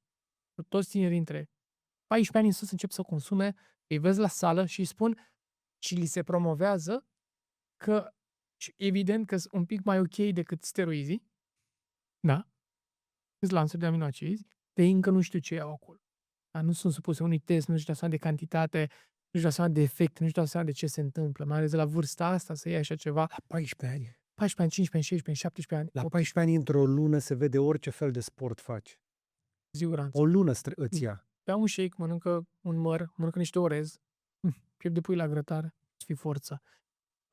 7 ouă și tot e mai bine. Mănâncă-le pe toată odată. Nu se întâmplă nimic. Da, poți să mănânci 7 ouă. Poți să mănânci 7 ouă, e ok. Dacă știam asta mai devreme, Și acolo suntem acum, George. Practic, mai bine de 80% din peptide se vând în mod ilegal, se vând la negru, se vând foarte mult către adolescenți. TikTok-ul e o piață de desfacere imensă în acest moment, în România. și se vând pentru masă Exact. musculară? Da, masă musculară, ună slăbire, există și puștoaice și adolescente care vor să fie un pic mai sexy și mai au 4 kg de slăbit și aplică toată această metodă. Și se mai întâmplă. Tinerii mai beau și alcool pe lângă, cine știe ce se mai întâmplă, cine știe ce substanțe mai au. Să ne trezim într-o nouă, da, un nou val, cum a fost și valul altor lucruri. Peptidele pot să fie una dintre cele mai mari. Tu te referi la endobotanice. Deci, E, stai puțin. Dar apropo, cred că peptidele pot să fie unele dintre cele mai mari inovații pentru sănătate la nivel mondial. Pentru oamenii care au nevoie de ele. Pentru alea care sunt dar nu făcute azi. corect. Poate chiar și astăzi, dar în momentul în care ele sunt făcute corect, în momentul în care ai o aprobare, ai știința care validează în spate, știi ce iei și nu pentru oricine. Ok, atunci hai să simplificăm lucrurile. Oamenii tineri cu care te ocupi de așa ceva, ești în industria asta, cu care te intersectezi în săli sau pe unde mai umblă oamenii ăștia. Probabil pe la sală îi vedem, mai ales. Câți dintre ei iau după ureche, câți dintre ei iau cu o strategie clară? Nu există încă date să știm atât de mult Deci nu cum știm. iau ce strategie. Știm că iau, știm că sunt vândute la negru, știm că, evident că le iau după ureche pentru că cineva le-a vândut o poveste foarte frumoasă. La fel cum, steroizii în rândul tinerilor, care sunt foarte vânduți în România și în lume. Da, efectiv, se întâmplă. Există suplimente cu steroizi care nu sunt testate și se vând în Europa în acest moment și au anabolizant în ele. Dacă le duci într-un laborator, poți să vezi asta și sunt foarte periculoase. Dar, în acest moment, cred că părinții trebuie să aibă un nivel de conștiință, să înțeleagă un pic ce se întâmplă în familiile lor și tinerii să înțeleagă că nu e ok. De ce nu e ok? Nu e ok pentru că Pentru că se joacă cu propria lor 15, sănătate. 16, 18 ani, ei înțeleg că se joacă cu sănătatea, că asta fac. Dar nevoia cea mai mare este evident de imagine. Vrei să ești într-o competiție, se pare că nu există viitor, vrei atunci. Oamenii ăștia își doresc niște rezultate foarte rapide. Dacă vine un ca mine de 40 și le spune, bă, ce poți tu să obții într-o lună, eu muncesc minim 6 luni, da? Cam asta e, de la 1 la 6 minim, ca diferență de vârstă. M-aș bucura să pot să fac pe natural ce poți să faci tu într-o lună. El n-are nici măcar atâta răbdare și îl înțeleg, că la vârsta aia nici eu nu aveam. Care este, de fapt, riscul? La ce se expun ei real? Pentru că, deocamdată, eu nu am auzit la știri să se vorbească despre o mare problemă cu adolescenți care bagă peptide sau cine știe ce suplimente și ajung la spital. Ca și ninsoarea, niciodată nu te așteptai că vine. Știi? Suntem în aceeași sferă cu toate. Până în punctul în care ignoranța ajunge atât de mare încât 51% din mortalitatea din România reprezintă ceva ce se poate rezolva. Când? Azi. Mai multă educație, prin soluții, prin a... Tu acum vorbești de obezitate cu 50. Da, dar am făcut doar o paranteză ca să înțelegem că dacă pe anumite zone ignoranța ne-a ținut atât de mult în ultimii 10 de ani, până am ajuns în punctul în care dacă înainte de pandemie spuneam că 23-24% din populația României suferă de obezitate și astăzi 40%, suntem într-o eră în care trec lucrurile pe lângă noi și avem propria responsabilitate pentru sănătatea noastră. Atunci să mergem pe exemple. Zi-mi despre peptide. Ce ați observat? Ce ai observat tu și colegii tăi pe zona asta? Vom vorbi la Sense Profit Summit. Ce am observat este, în primul rând, primul ban, red flag, este că se vând la negru. Foarte mulți copii care le consumă. Nu există studii Avem persoane pe care le cunoaștem, care au consumat, nu s-au simțit bine, n-au știut cum să le consume, li s-a recomandat doar ca să se vândă 4-5 în același timp, da, ca o soluție de longevitate și biohacking. Cine le recomandă? Așa zici specialiști, din păcate, cred că din fitness, cu anumită mică experiență de fitness, de nutriție, personal traineri, care au un sales funnel destul de puternic și agresiv. Unii poate sunt, nu știu, în zona competițională, unii nu. Există și anumiți medici sau oameni care au făcut câteva cursuri de nutriție care probabil promovează chestia asta. Nu avem suficiente date, nici nu vreau să merg atât de mult în zona aia, trag un semnal de alarmă. Știu că pentru anumiți oameni... de alarmă, cine ar trebui să audă semnalul ăsta de alarmă în afară de părinți? Ministerul Sănătății. Ministerul Sănătății care să facă ce? Cred că trebuie să anumite legi clare pe zona asta. Nu mă pricep la politică, sunt atât de apolitic și atât de low pe zona asta, încât Multe probabil din tu astea va se pot trebui să regla înțelegi. prin ordine de ministru. Da, dacă un ministru de la noi ar pune piciorul în prag și ar înțelege ce se întâmplă, evident, și pe partea de boli cardiovasculare și alimentație, da, dacă o să ne audă cineva, dar inclusiv pe zona de peptide, pentru că sunt foarte mulți tineri care intră în zona asta. Și sunt mult mai puternici. Ok, ați bea un pahar de băutură carbogazoase, nu o să pățești ceva azi, nici mâine, nici poimâine, nici peste 3 luni nu o să pățești nimic de la același pahar de cola. Dar la peptide vorbim de cu totul alt animal. Ne jucăm cu niște lucruri pe care încă nu le cunoaștem suficient. Nu spune nimeni că pe anumite direcții nu pot salva vieți, că nu pot ajuta oamenii, că nu se pot recupera. Dar exact și cu electrostimularea, dacă ții minte când a apărut, da? EMS. Ele au apărut pentru recuperare medicală pentru oameni care au stat în comă 3, 4, 5, 6 luni de zile și erau într-o atrofie musculară. Nu puteau să facă săracii sport și le puneau electrozii pe ei. Dar mai sunt săli de genul ăsta de EMS. Da. Le ore succes. Nu o să vedeți la sensor fițan. Da, nici Florin nu recomandă chestia asta. Zice că, ok, poți să faci mușchi, dar ce faci cu încheieturile, nu? Da. Și cu oasele. Relativ. Faci mușchi, da. Relativ. Da. Dar aș mai apăsa eu totuși undeva. Nu vreau neapărat să ne facem inamici, prieteni aici, dar cred că trebuie să ating un pic lucrul ăsta. Am descoperit în feed-ul unui amic, este personal trainer, că eu nu am, că nu prea stau așa de mult pe social media, n-am timp și răbdare, dar am văzut niște oameni care într-adevăr își creează cum ai zis tu, un sales funnel, o pâlnie de vânzări și de multe ori își fac astfel de comunități printr-un fel de hot take, da? Adică au opinii puternice și își creează beef-uri, adică conflicte cu alți personal trainer sau alți influencers în zona asta, creează atenție și pe baza acelei atenții își creează o astfel de comunitate. Comunitățile unui astfel de personal trainer de multe ori care sunt îmbrăcați într-un fel în care îți dai seama cu ce se ocupă, după aceea au ceva de vândut. Am înțeles bine? Da. E o strategie de marketing. O strategie bună. Ca la George Simion. Și drogurile sunt date gratis prima încercare. Știi?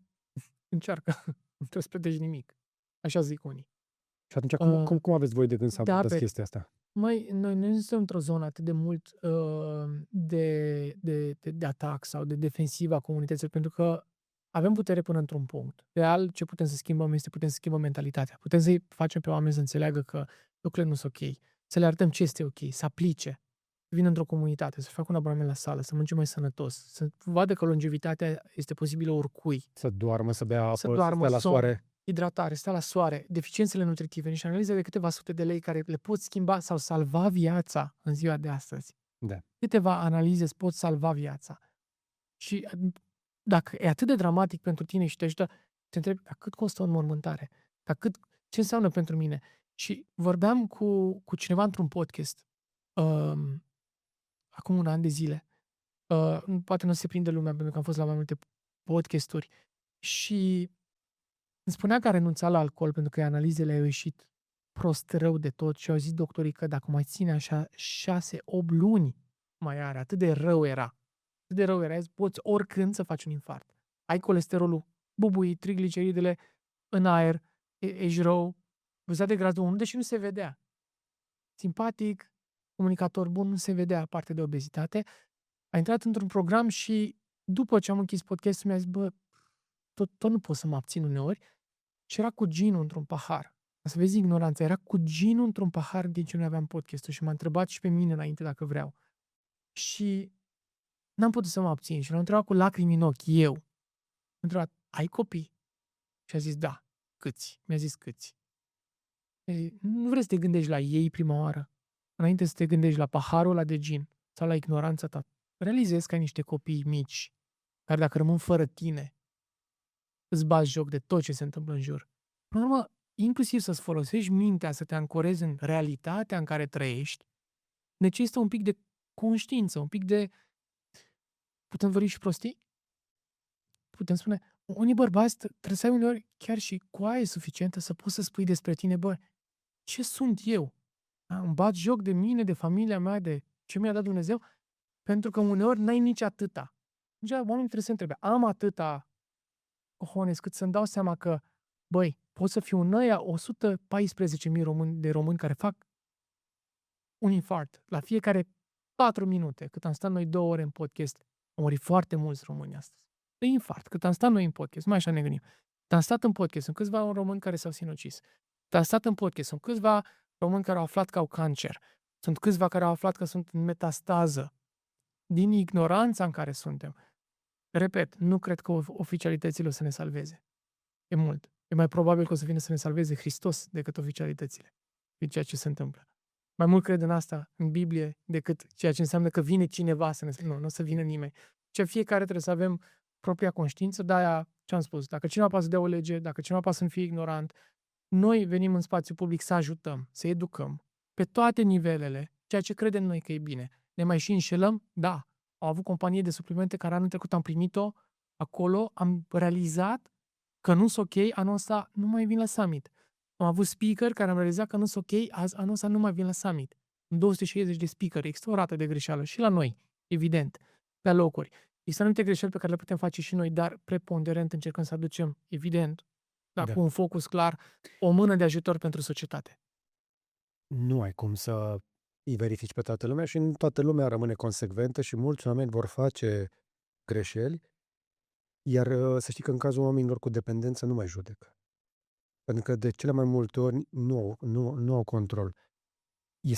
Este prea mult să ceri unui om să scape singur de dependență. Îți trebuie extrem de multă voință și nu e doar o chestie de cojones. Mi-ar plăcea să spun, acum, după atâția ani în care am văzut oameni în astfel de situații, am văzut și pe mine anumite lucruri, nu mai judec. Cred că trebuie să încercăm să-i ajutăm pe cei din jurul nostru. Îți spuneam o discuție despre adicția de gambling. Și mi explica științific, un doctor psihiatru, în creier se creează aceleași chimicale ca la heroină. Da, uneori chiar mai puternic decât Pentru că heroină sunt și ale tale, că cocaină. sunt naturale. Și asta se întâmplă de multe ori și cu zahărul, asta se întâmplă de foarte multe ori și cu social media, creează la fel de rapid dependența Da. ca și anumite tipuri de droguri. Deci dacă am oprit reclama la țigări, eu cred că trebuie să oprim tot panotajul la gambling, spre exemplu. Lucrurile pe care le vezi chiar te influențează. Tatăl meu încă are o asociație numită Grupul de Acțiune Antidrog. La vârsta de 12 ani am fost expus, pentru că am început să fac ca adolescent niște cursuri de antidrog gratuite cu această societate în care elevii din liceele principale din Pitești, din județul Argeș, făceau aceste cursuri ca după aia ei, chiar dacă erau tineri, să predea în școli ceea ce înseamnă drogul. Ca să ne facă să înțelegem, ne-au dus la Colibaș, la penitenciar și ne-au arătat. Ne-au pus de vorbă cu foști traficanți de droguri care erau și dependenți. Și ni s-a spus cum s-a schimbat viața lor. În momentul ăla, memoriile mele cu tot ceea ce înseamnă drog a influențat teribil viața mea și am fost expus, George, cum suntem toți expuși, foarte multe medii în care drogurile pot să fie uneori peste tot, nici nu te gândești. Ca cele mai exclusiviste, poate, petreceri din București în seara asta, sunt droguri peste tot și sunt văzute atât de ușor. Și evident că este un nivel de ignoranță, dar educația pusă în prag încă de la început face o mare diferență. Pentru fiecare element, prin exemplu pe care îl dai. Am avut părți de ignoranță care zic, trebuie să aduc PlayStation-ul de la birou băiețelului meu să jucăm FIFA împreună la 6 ani. Și pe am realizat că eu, la 8 ani când mi s-a cumpărat calculator, efectiv visam noaptea că mă jucam FIFA, că mă jucam Age of Empires, că mă jucam Star Trek și așa ar putea cineva să spună: "Ha, Roblox ajută foarte mult mentalul, Nu. Minecraft ajută foarte mult." Nu. În Mă uit la copiii care în doze mici. da, în doze foarte mici, dar nu, se creează o dependență atât de rapidă încât efectiv copilul zici că este drogat. Și aș spune că o soluție, soluția în care eu cred și nu vreau să intru mai mult în detalii, doar îl citesc pe Mel Gibson care a spus, a fost în toate clinicile de dezintoxicare, a fost la cel mai bun terapeut din Statele Unite pentru a se lăsa de alcool și singurul pe care l-a ajutat, singura chestie care l-a ajutat a fost conexiunea lui cu o putere mai mare, anume Dumnezeu. Deci cu toții trebuie să avem o sursă în care credem, e fundamental. Mel Gibson așa a reușit. Pe părerea mea, eu cred că până s-a salvat, s-a prăjit. Dar asta e părerea mea. A apărut foarte uman în ultimul video de la Joe Rogan, 2 ore și jumătate de podcast. Da, uman până la un punct. Mișto, dar s-a și prăjit. Neuronii aia nu se mai întorc niciodată. Orice noapte pierdută, orice țigară, orice alcool, orice pahar de vin, care acum brusc se demonstrează că vinul de fapt nu e un aliment, că nu ajută sănătatea. Și apar studii despre asta. Da. Totdeauna trebuie să ne întrebăm cine a făcut studiile respective sau dacă sunt reale.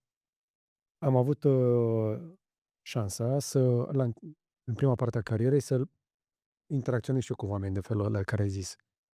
Și povestea uneia dintre ei, pe care am văzut-o la nivel foarte personal, e cum și-a pierdut familia. Om care avea un apartament în centrul Bucureștiului, bun, spre Unirii. A mutat apartamentul, s-a mutat într-o garsonieră cu familia lui, banii s-au dus pe droguri. În cele din urmă, soția s-a despărțit de el, a plecat înapoi la părinți, a vândut și garsoniera aia, el se mutase într-un old sit vechi, dormea în old sit-ul ăla, am mers cu el să își viziteze fiica și mi se rupe inima așa acum când pentru mine a fost momentul de decliv, mi-am dat seama cât de nasol, cât de nasoale sunt drogurile.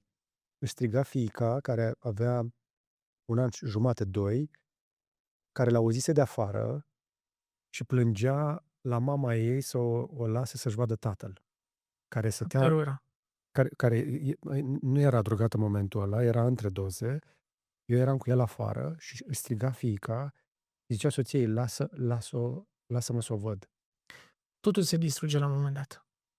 Familie, relații, Ceva foarte rău. tot. Unul dintre cei mai buni prieteni ai mei din copilărie, roller, printre cei mai mari rolleri din Europa, din lume și printre cei mai mari din România, și acum mulți o să-l recunoască, locui cu mine în Pitești, am fost printre cei mai buni prieteni. M-a învățat și să mă dau pe role când eram mic. Încă de la 12 ani au început să fumeze iarbă și diverse aspecte, dar doar ca paranteză, e atât de prăjit acum, chiar dacă încă trăiește, încât uneori se dă jos din mașină în intersecție, nu știe unde este, nu mai consumă droguri și nu știe ce se întâmplă cu el. Nu are voie să conducă mașină, aici s-a interzis, că a avut foarte multe accidente din cauza asta, evident că încă a condus, dar nu mai e om, s-a pierdut complet. Și oamenii trebuie să se gândească uneori, cum a spus și antevorbitorul nostru, să se uite și poate e un pic frică de la ce se poate întâmpla. Să proiecteze un pic viața lui dacă se duce într-o anumită direcție. Pentru că întotdeauna noi avem tendința să ne spunem: mie nu o să mi se întâmple chestia aia. Pentru că noi suntem ancorați întotdeauna în realitate. De foarte multe ori e dureros doar să ne gândim că... Da, dar asta facem un apel la individ. Eu cred că noi, ca societate, trebuie să facem mai mult pentru oamenii ăștia, pentru că după ce am văzut la prima mână scene de felul ăsta, nu-l mai învinovățesc Mai pe știi vreo el. asociație Nu mai antidrog pot- care este astăzi prezentă și este putere? Nu. Nu mai este. Nici măcar nu se mai oferea finanțare suficientă. Hai să o spunem explicit. Cred, cu toată sinceritatea, că adicția indivizilor nu este o problemă individuală. Este răspunderea noastră a tuturor ca societate, Colectiv, ca și comunitate. Da. ca și comunitate, pentru că singurul mod în care mai intervenim în viețile oamenilor ăstora să zicem la colibaș. Și zicem: gata, că i-am prins că au făcut nenorocire. Da, îi trebuia doza. Și în momentul în care a făcut chestia, cel mai probabil nu era el însuși. Corect. Nu era el. Mintea blufa din toate punctele de vedere. Și mintea e cel mai mare inamic al nostru. Poate să fie cu noi Da, sau împotriva noastră. De cele mai multe ori e 90% împotriva noastră. da. Mulți oameni de genul ăsta care sunt în penitenciare, dacă stai de vorbă cu ei și îi asculți cu adevărat, și am filmat cu câțiva oameni de felul ăsta acum mulți ani, mulți din ei nici măcar nu și-au aminte exact ce au făcut. Deci noi pedepsim niște oameni care nu știu ce au făcut. Ăla a fost arestat, a fost băgat, a pedepsit și îi se spune ce a făcut și el nu știe, el nu era acolo. Era corpul lui, dar el nu era acolo. Un speaker cu care am fost pe scenă odată, din Statele Unite, care a lucrat și cu Jim Rohn și au avut un studiu de caz pe 400 de oameni dintr-un penitenciar din Statele Unite. Penitenciar de mare, din asta de maximă siguranță, toți au crime sau tentativă de omor, le-au dat vitamina B12 doar. După 3 luni de zile, 80% dintre ei nu mai aveau stări de furie. Singurul lucru care l-au făcut, nu au făcut terapie, nu au făcut nimic, nu le-au spus că le dau vitamina B12, dar deci nu a fost efectul placebo, da? Pur și simplu, le-au pus în mâncare, în apă, nu știu exact cum au făcut, nu mai țin minte. Cred că acum 11 ani au auzit povestea asta și e documentată. Și nu mai aveau stări de furie. Aveau B12 în corp. Fix asta repetă Gary Brecka mereu. Deficiențele nutritive ne decuplează de la noi. Există corp, minte. Evident, unii se mai duc Și nu le poți separa. Da, ca și săptămâna asta cineva, e guru de în România. Mai există și spiritul. Fiecare să-și găsească o nuanță dacă vrea să găsească și să studieze, să vadă dacă poate să existe o conexiune cu privire la asta, să descopere singur, că e o chestie individuală. Dar și acolo poate să fie la un moment dat. Cu siguranță. Dacă ai putea să-l întrebi ceva pe Gurudev, ce l-ai întreba? Păi, în primul rând îți mulțumesc pentru oportunitate că somehow am ajuns în legătură cu el prin tine și o să am șansa să-l întreb vineri, după eveniment. Mergi la eveniment? Da, merg la eveniment. Ca și pe Sadhguru cu care o să mă văd anul ăsta și o să avem o întâlnire privată, o să vreau să-l întreb care e relația lui cu Dumnezeu Interesant. și cum l-a găsit. Pentru că e o chestie Care foarte versiune de interesantă. Dumnezeu? Cum? Care versiune de Dumnezeu? Când spui asta la ce trebuie? În numele oamenilor ăsta, Sadhguru și Gurudev. Guru, Da. avem câte un guru. Când auzim guru, prima oară ne pleacă așa câte un beculeț. Prima oară și mie, când am fost contactat de stafful lui Gurudev, am zis, no guru. Adică eu nu aduc guru spirituale aici, știi? Ei cred... Am încercat o singură dată să fac un interviu cu un fel de guru economic, Kiyosaki. Știm cu toții cum s-a terminat. M-am uitat, a fost penibil. Și cumva îmi pare rău că am citit școala de afaceri de 3 ori și tată bogat, tată sărac de 2 ori. Se întâmplă când aveam 15 ani. Eram în Fața liceu. care este că teoriile pe care... Deci cartea încă se vinde. Nu știu că știi. Om bogat, om sărac este în continuare bestseller. Doar că jumătate din sfaturile lui economice nu se mai aplică de vreo 20 de ani. Ca și cartea de... Că Ca și manualele de medicină. Ca și manualele de medicină. Exact. Sunt aceeași negonanță în toate domeniile. Deci nu scăpăm. Da. Dar ei cred în același Dumnezeu în care credem și noi. Eu am studiat un pic hinduismul, am studiat și părți din Coran și din Biblie, anumite laturi din hinduism, cu zona de hindu creștini, care cred în Hristos și îl recunosc pe Hristos. Și mi s-a părut uimitor este că unul ca Sadhguru sau ca Gurudev îl recunosc pe Iisus Hristos profund. Îl recunosc ca... Evident că există această neînțelegere în momentul în care îi spun că îl privesc ca și maestru spiritual. Pentru ei un maestru spiritual de fapt înseamnă the ultimate level, înseamnă Dumnezeu încarnat pe pământ. Doar că nu toată lumea se duce suficient de profund să înțeleagă ce înseamnă aceste elemente. Mulți musulmani pe care am cunoscut în viața asta, pe unde am călătorit în aproape 40 de țări în lumea asta, majoritatea mi-au spus că în Coranul lor, e în același peste tot, toți îl așteaptă pe Hristos care vine din cer. Dacă vine din cer, evident că nu e profet. Profetul e una, când vii din cer, prea mai ești profet. Cel puțin în ceea ce înseamnă înțelegerea documentată. Da. Ce mi se pare foarte interesant este că fizica cuantică, cu știința descoperită și cu toate care s-au întâmplat în ultimii 2 ani de zile, demonstrează foarte multe lucruri care au legătură cu corpul nostru, cu spiritul, care există cu energia noastră, cu partea de nutriție, cu modul în care putem să trăim mai mult, să trăim mai bine, să trăim mai în pace, să ne înțelegem unii cu alții, să ne iubim.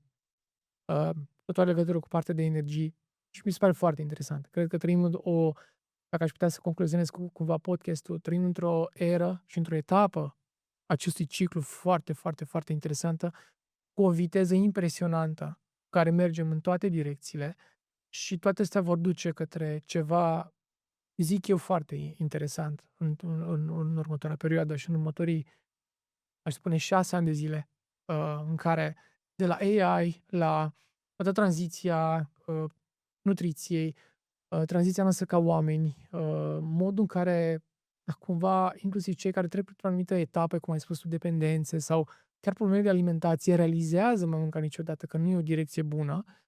Um, Avem șanse să evoluăm mai mult ca niciodată și Diamantis parcă spunea, uh, care a și fost în România, că dacă nu mori în următorii 20 de ani, ai șansa să trăiești mult. Nu, povestea asta cu să nu mori niciodată, nu rezonez cu ea și nu cred că o să rezonez niciodată, dar faptul că putem trăi mai mult și bine și în pace, cred în asta, pentru că e absolut ireal să crezi într-o societate în care credem despre noi că suntem evoluați, să vezi mai multe războaie decât vezi orice formă de animal în lumea asta. Realizăm că suntem și noi niște animale dacă nu ne controlăm și vedem asta în lume, dar credem că animalul ăsta poate fi controlat. Dacă să fie controlat, e nevoie de o anumită evoluție.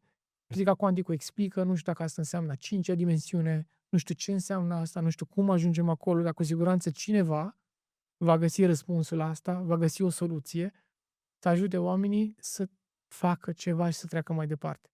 Pentru că pare că ar trebui să ne fie un pic mai bine decât ne este astăzi, chiar dacă am evoluat ca specie. Trebuie doar să recunoaștem binele ăla, Da. că avem o problemă să recunoaștem. Ne pregătim așadar de singularitatea longevității, asta e concluzia mea. Am putea să lansăm o memă, dacă vreți, de aici din România, poate reușim să popularizăm The Longevity Singularity. Eu cred în chestia asta, eu cred că o să avem singularitate în longevitate, adică să trăim 150 de ani pe Poate și picioare, mai mult. sau și mai mult pe picioare, Să ne regenerăm mai repede. înainte să vină roboții ăia pe care ni-i promit băieții din Silicon Valley, în care nu cred așa de mult.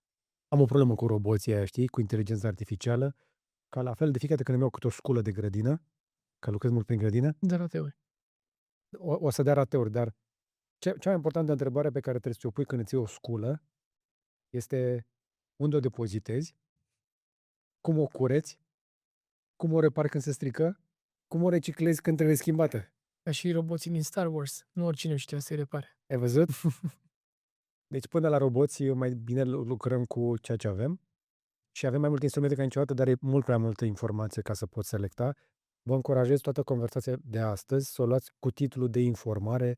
Nu avem niciun sfat, niciun fel de recomandare medicală. Nu e niciunul dintre noi doctor aici. Și aș vrea să specific, eu nu sunt un specialist în nimic, nici în antreprenoriat. Când vorbesc cu Cristiano Nețiu, realizez că nu înțeleg antreprenoriatul. Când vorbesc cu Gary Breca, înțeleg că nu. Și realizez că nu înțeleg nimic despre longevitate și biohacking. Sunt un om umil, născut în România, la Călinești, la țară, a trăit pe la Topoloveni până la vârsta de 7 ani și vrea să facă ceva în viața asta. Vânător cu legător de idei. Da. Pur român, dar românii sunt mișto. Okay? Ne tragem din daci mai mult decât din romani, zic eu. Fiecare cu teoria lui. Până nu faci un studiu genetic, nu-ți pot confirma nici chestia asta. Da, am și un pic din romani, că mă chem Antonio. Pe ideea asta am și un pic de rus, că mă cheamă Buhniș, dar nu te plătești, sigur nici asta. Nu mă zic de 2 ori, că cine știe. Nu, dacă stai să ne cauți să știi la ADN, suntem mult mai amestecați decât credem. M-am întors din Atos și am fost la Rubicon, la ruși și ucrainieni, dar mai mulți ruși decât tot cu ucrainieni și nu știam dacă cu ce trebuie să vorbim și ce nu trebuie să vorbim, ne era frică la slujbă, știi? Fac o glumă acum. Ok. Interesant. Ne gândeam, ori fi microfoane, nu ori fi. Da. Încă o dată, luați discuția asta așadar cu titlul de conversație. Am avut o conversație, cred eu, interesantă. Abia aștept să vin la summit, să văd, să mai descoper chestii interesante. Pe mine m-a pus cineva când am fost ultima oră la summit la voi, cu masca aia cu lumină roșie. N-am mai pus după aia, mi s-a părut interesant, am simțit ceva. Dar mai multă aparatură, s-a inventat și mai multă aparatură de anul trecut până. Asta zic. Este și o pătură cu lumină. Mi-am băgat niște chestii pe picioare, m-am masat așa foarte plăcut, după care m-am băgat în camera aia cu opții. Deci sunt o grămadă de chestii care chiar funcționează. Timp să mai avem pentru toate chestiile astea, Antonio, dar măcar să venim să le vedem ca să știm de ele și mai povestim. Tesla Summit nu e doar despre tehnologie, este despre comunitate. Să vezi oameni care fac sport, care transpiră, care au ședințe de yoga, oameni mișto și oameni de calitate, care au aceleași valori. Chiar dacă nu ești în etapa aia vieții, poate ai surplus de greutate, poate chiar obezitate, te confrunți cu niște dependențe, În momentul în care Jim Rohn spune că ești suma celor care te înconjoară, și e adevărat. Ok. Dacă ești lângă 5 oameni care fumează astăzi, vei fuma. Sau dacă nu, vei fuma pasiv. Deci fumezi oricum. Dacă ești lângă oameni care schimbă lucrurile, siguranță se prinde ceva de tine. Am De cunoscut acord. și avem sute de mesaje, George, sute de oameni care ne-au scris pe social media, pe Instagram, care zic, îți mulțumesc, mi s-a schimbat viața datorită acestui festival. Am cunoscut ori un medic, ori un doctor, ori un antrenor, ori o companie, sau inclusiv unul din brandurile de suplimente care L'Oréal guvernează. Au văzut niște suplimente care nu existau în România. Crezi, wow! Deci există foarte multă inovație, selectate. O să vină și Lorena la summit, dar știu că ea muncește o grămadă numai să reușesc să aducă Să le aducă. unele suplimente în țară. Nu e ușor. Nu este ușor deloc, mai ales că ea chiar le vezi, cum ai zis tu. Dacă vrei să vedeți și standul, o promovare scurtă pentru soție, acum după 2 ore jumate imediat, Lorena o să fie și ea la summit, o să aibă un stand acolo cu winwin.fit. Și o să vin și eu, trebuie neapărat să văd. Eu vin ca turistul. Eu nu lucrez la Și culmea, te-a văzut, nu te-ai plictisit. Da. Ai zis că vin jumătate de oră, o oră și am stat jumătate de zi. Da, da. M-am întâlnit și cu Dani Oțil, care nu avea încă 70 de ani. Și chiar și Cristian Onețiu Da, a venit și Cristian. nu vorbește doar de business când vine acolo. Da, exact. Am venit să-l văd și pe Florin Cușbă. O să mai vin. Așadar, dacă vreți să aflați mai multe despre Sense for Fit Summit, intrați pe senseforfitsummit.com. 29-30 august, biletele sunt foarte accesibile pentru oricine. Da. Ne vedem la festival. Un singur bilet oferă acces la tot. Antonio credea că vine să vorbească de summit, am vorbit împreună de orice altceva. Ne-am distrat, m-am simțit bine Ți-a plăcut? și mi-am și activat un simț al misiunii și mai puternic pe anumite subiecte în momentul în care vorbeai și poate vor apărea mai multe fundații în România, poate după podcastul nostru, pe anumite direcții, e nevoie. Da. Pentru că ne întrebam cum sentimentul social poate fi activat. Deci trebuie să ne punem spate în spate. Cerem foarte mult de la români, cerem foarte mult de la bărbații ăștia productivi care mă urmărești pe mine, dar trebuie să le cerem și chestia asta, trebuie să fie atenți la copiii lor, la copiii celorlalți și să încercăm să ajutăm pe cei care au nevoie de un pic de timp, de ajutor în legătură cu adicția și, în general, de un pic de empatie. Știu că vă tot cerem lucruri, dar, până la urmă, asta e treaba noastră de bărbați. Treaba noastră este să avem grijă de ceilalți. I-am o vorbă, nu ezita să ceri ajutor. Nu-ți fie frică să ceri ajutor. Am prieteni care în pandemie s-au sinucis. Puteau să, dacă sunau, știu sigur că dacă unul din ei mă suna, asta trăia. Așa că puneți mâna pe telefon, dacă treceți printr-o perioadă grea, poate fi iluzia financiară, că lucruri, că nu. Puneți mâna pe telefon, sunați un prieten, mergeți la un specialist, nu costă mult în ziua de azi, cereți ajutor să vă plătească cineva un specialist. Uitați-vă la un podcast, faceți sport. De ultimate level, mergeți să alergați. Nu de ultimate, cel mai important. Dar alergați 5 km. Să vedeți cum toate gândurile voastre nocive, din toate părțile, N-ai cum să fii colțurile supărat când alergi. dar după 5 km, crede-mă, îți trece orice. Da, exact, după 5 km.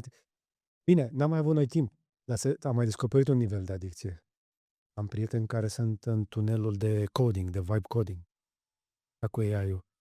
Mamă, ce iluzie îți dă că vei rezolva tu tot și stai acolo nopțile. Am băgat și eu câteva nopți la rând. Încă îmi revin. M-am trezit și mi-am dat seama, bă, stai puțin, nu e normal să te culci la 2-3, doar că vezi că îți faci proiectele alea pe care le-am de atât de mult timp. Dă-ți timp că o să le faci, dar cam atât. Hai că v-am ținut destul de teorie. Da? Încă o dată, sper că v-a fost de folos. Mulțumesc lui Antonio. Mulțumesc, George. Mulțumesc și vouă. Dați un like dacă v-a plăcut, un share, sfată și prietenii, un subscribe dacă n-ați făcut-o deja. Recunoștința mea mai ales membrilor noștri, cotizanți, care ne susțin apăsând pe butonul Join sau Alătură-te. Dacă vrei să fii și tu un membru și să vezi materialele noastre în avans, să ai și iconiță specială și să susții munca noastră, apasă pe butonul încă o dată Join sau Alătură-te acolo de desubt, unde vei găsi și niște linkuri către unii dintre sponsorii noștri și produse de pe Gadget Boutique, pe gb.ro, o să găsești gadgeturi recomandate și testate de noi. Cam atât pentru astăzi, dar până data viitoare să vă fie numai bine.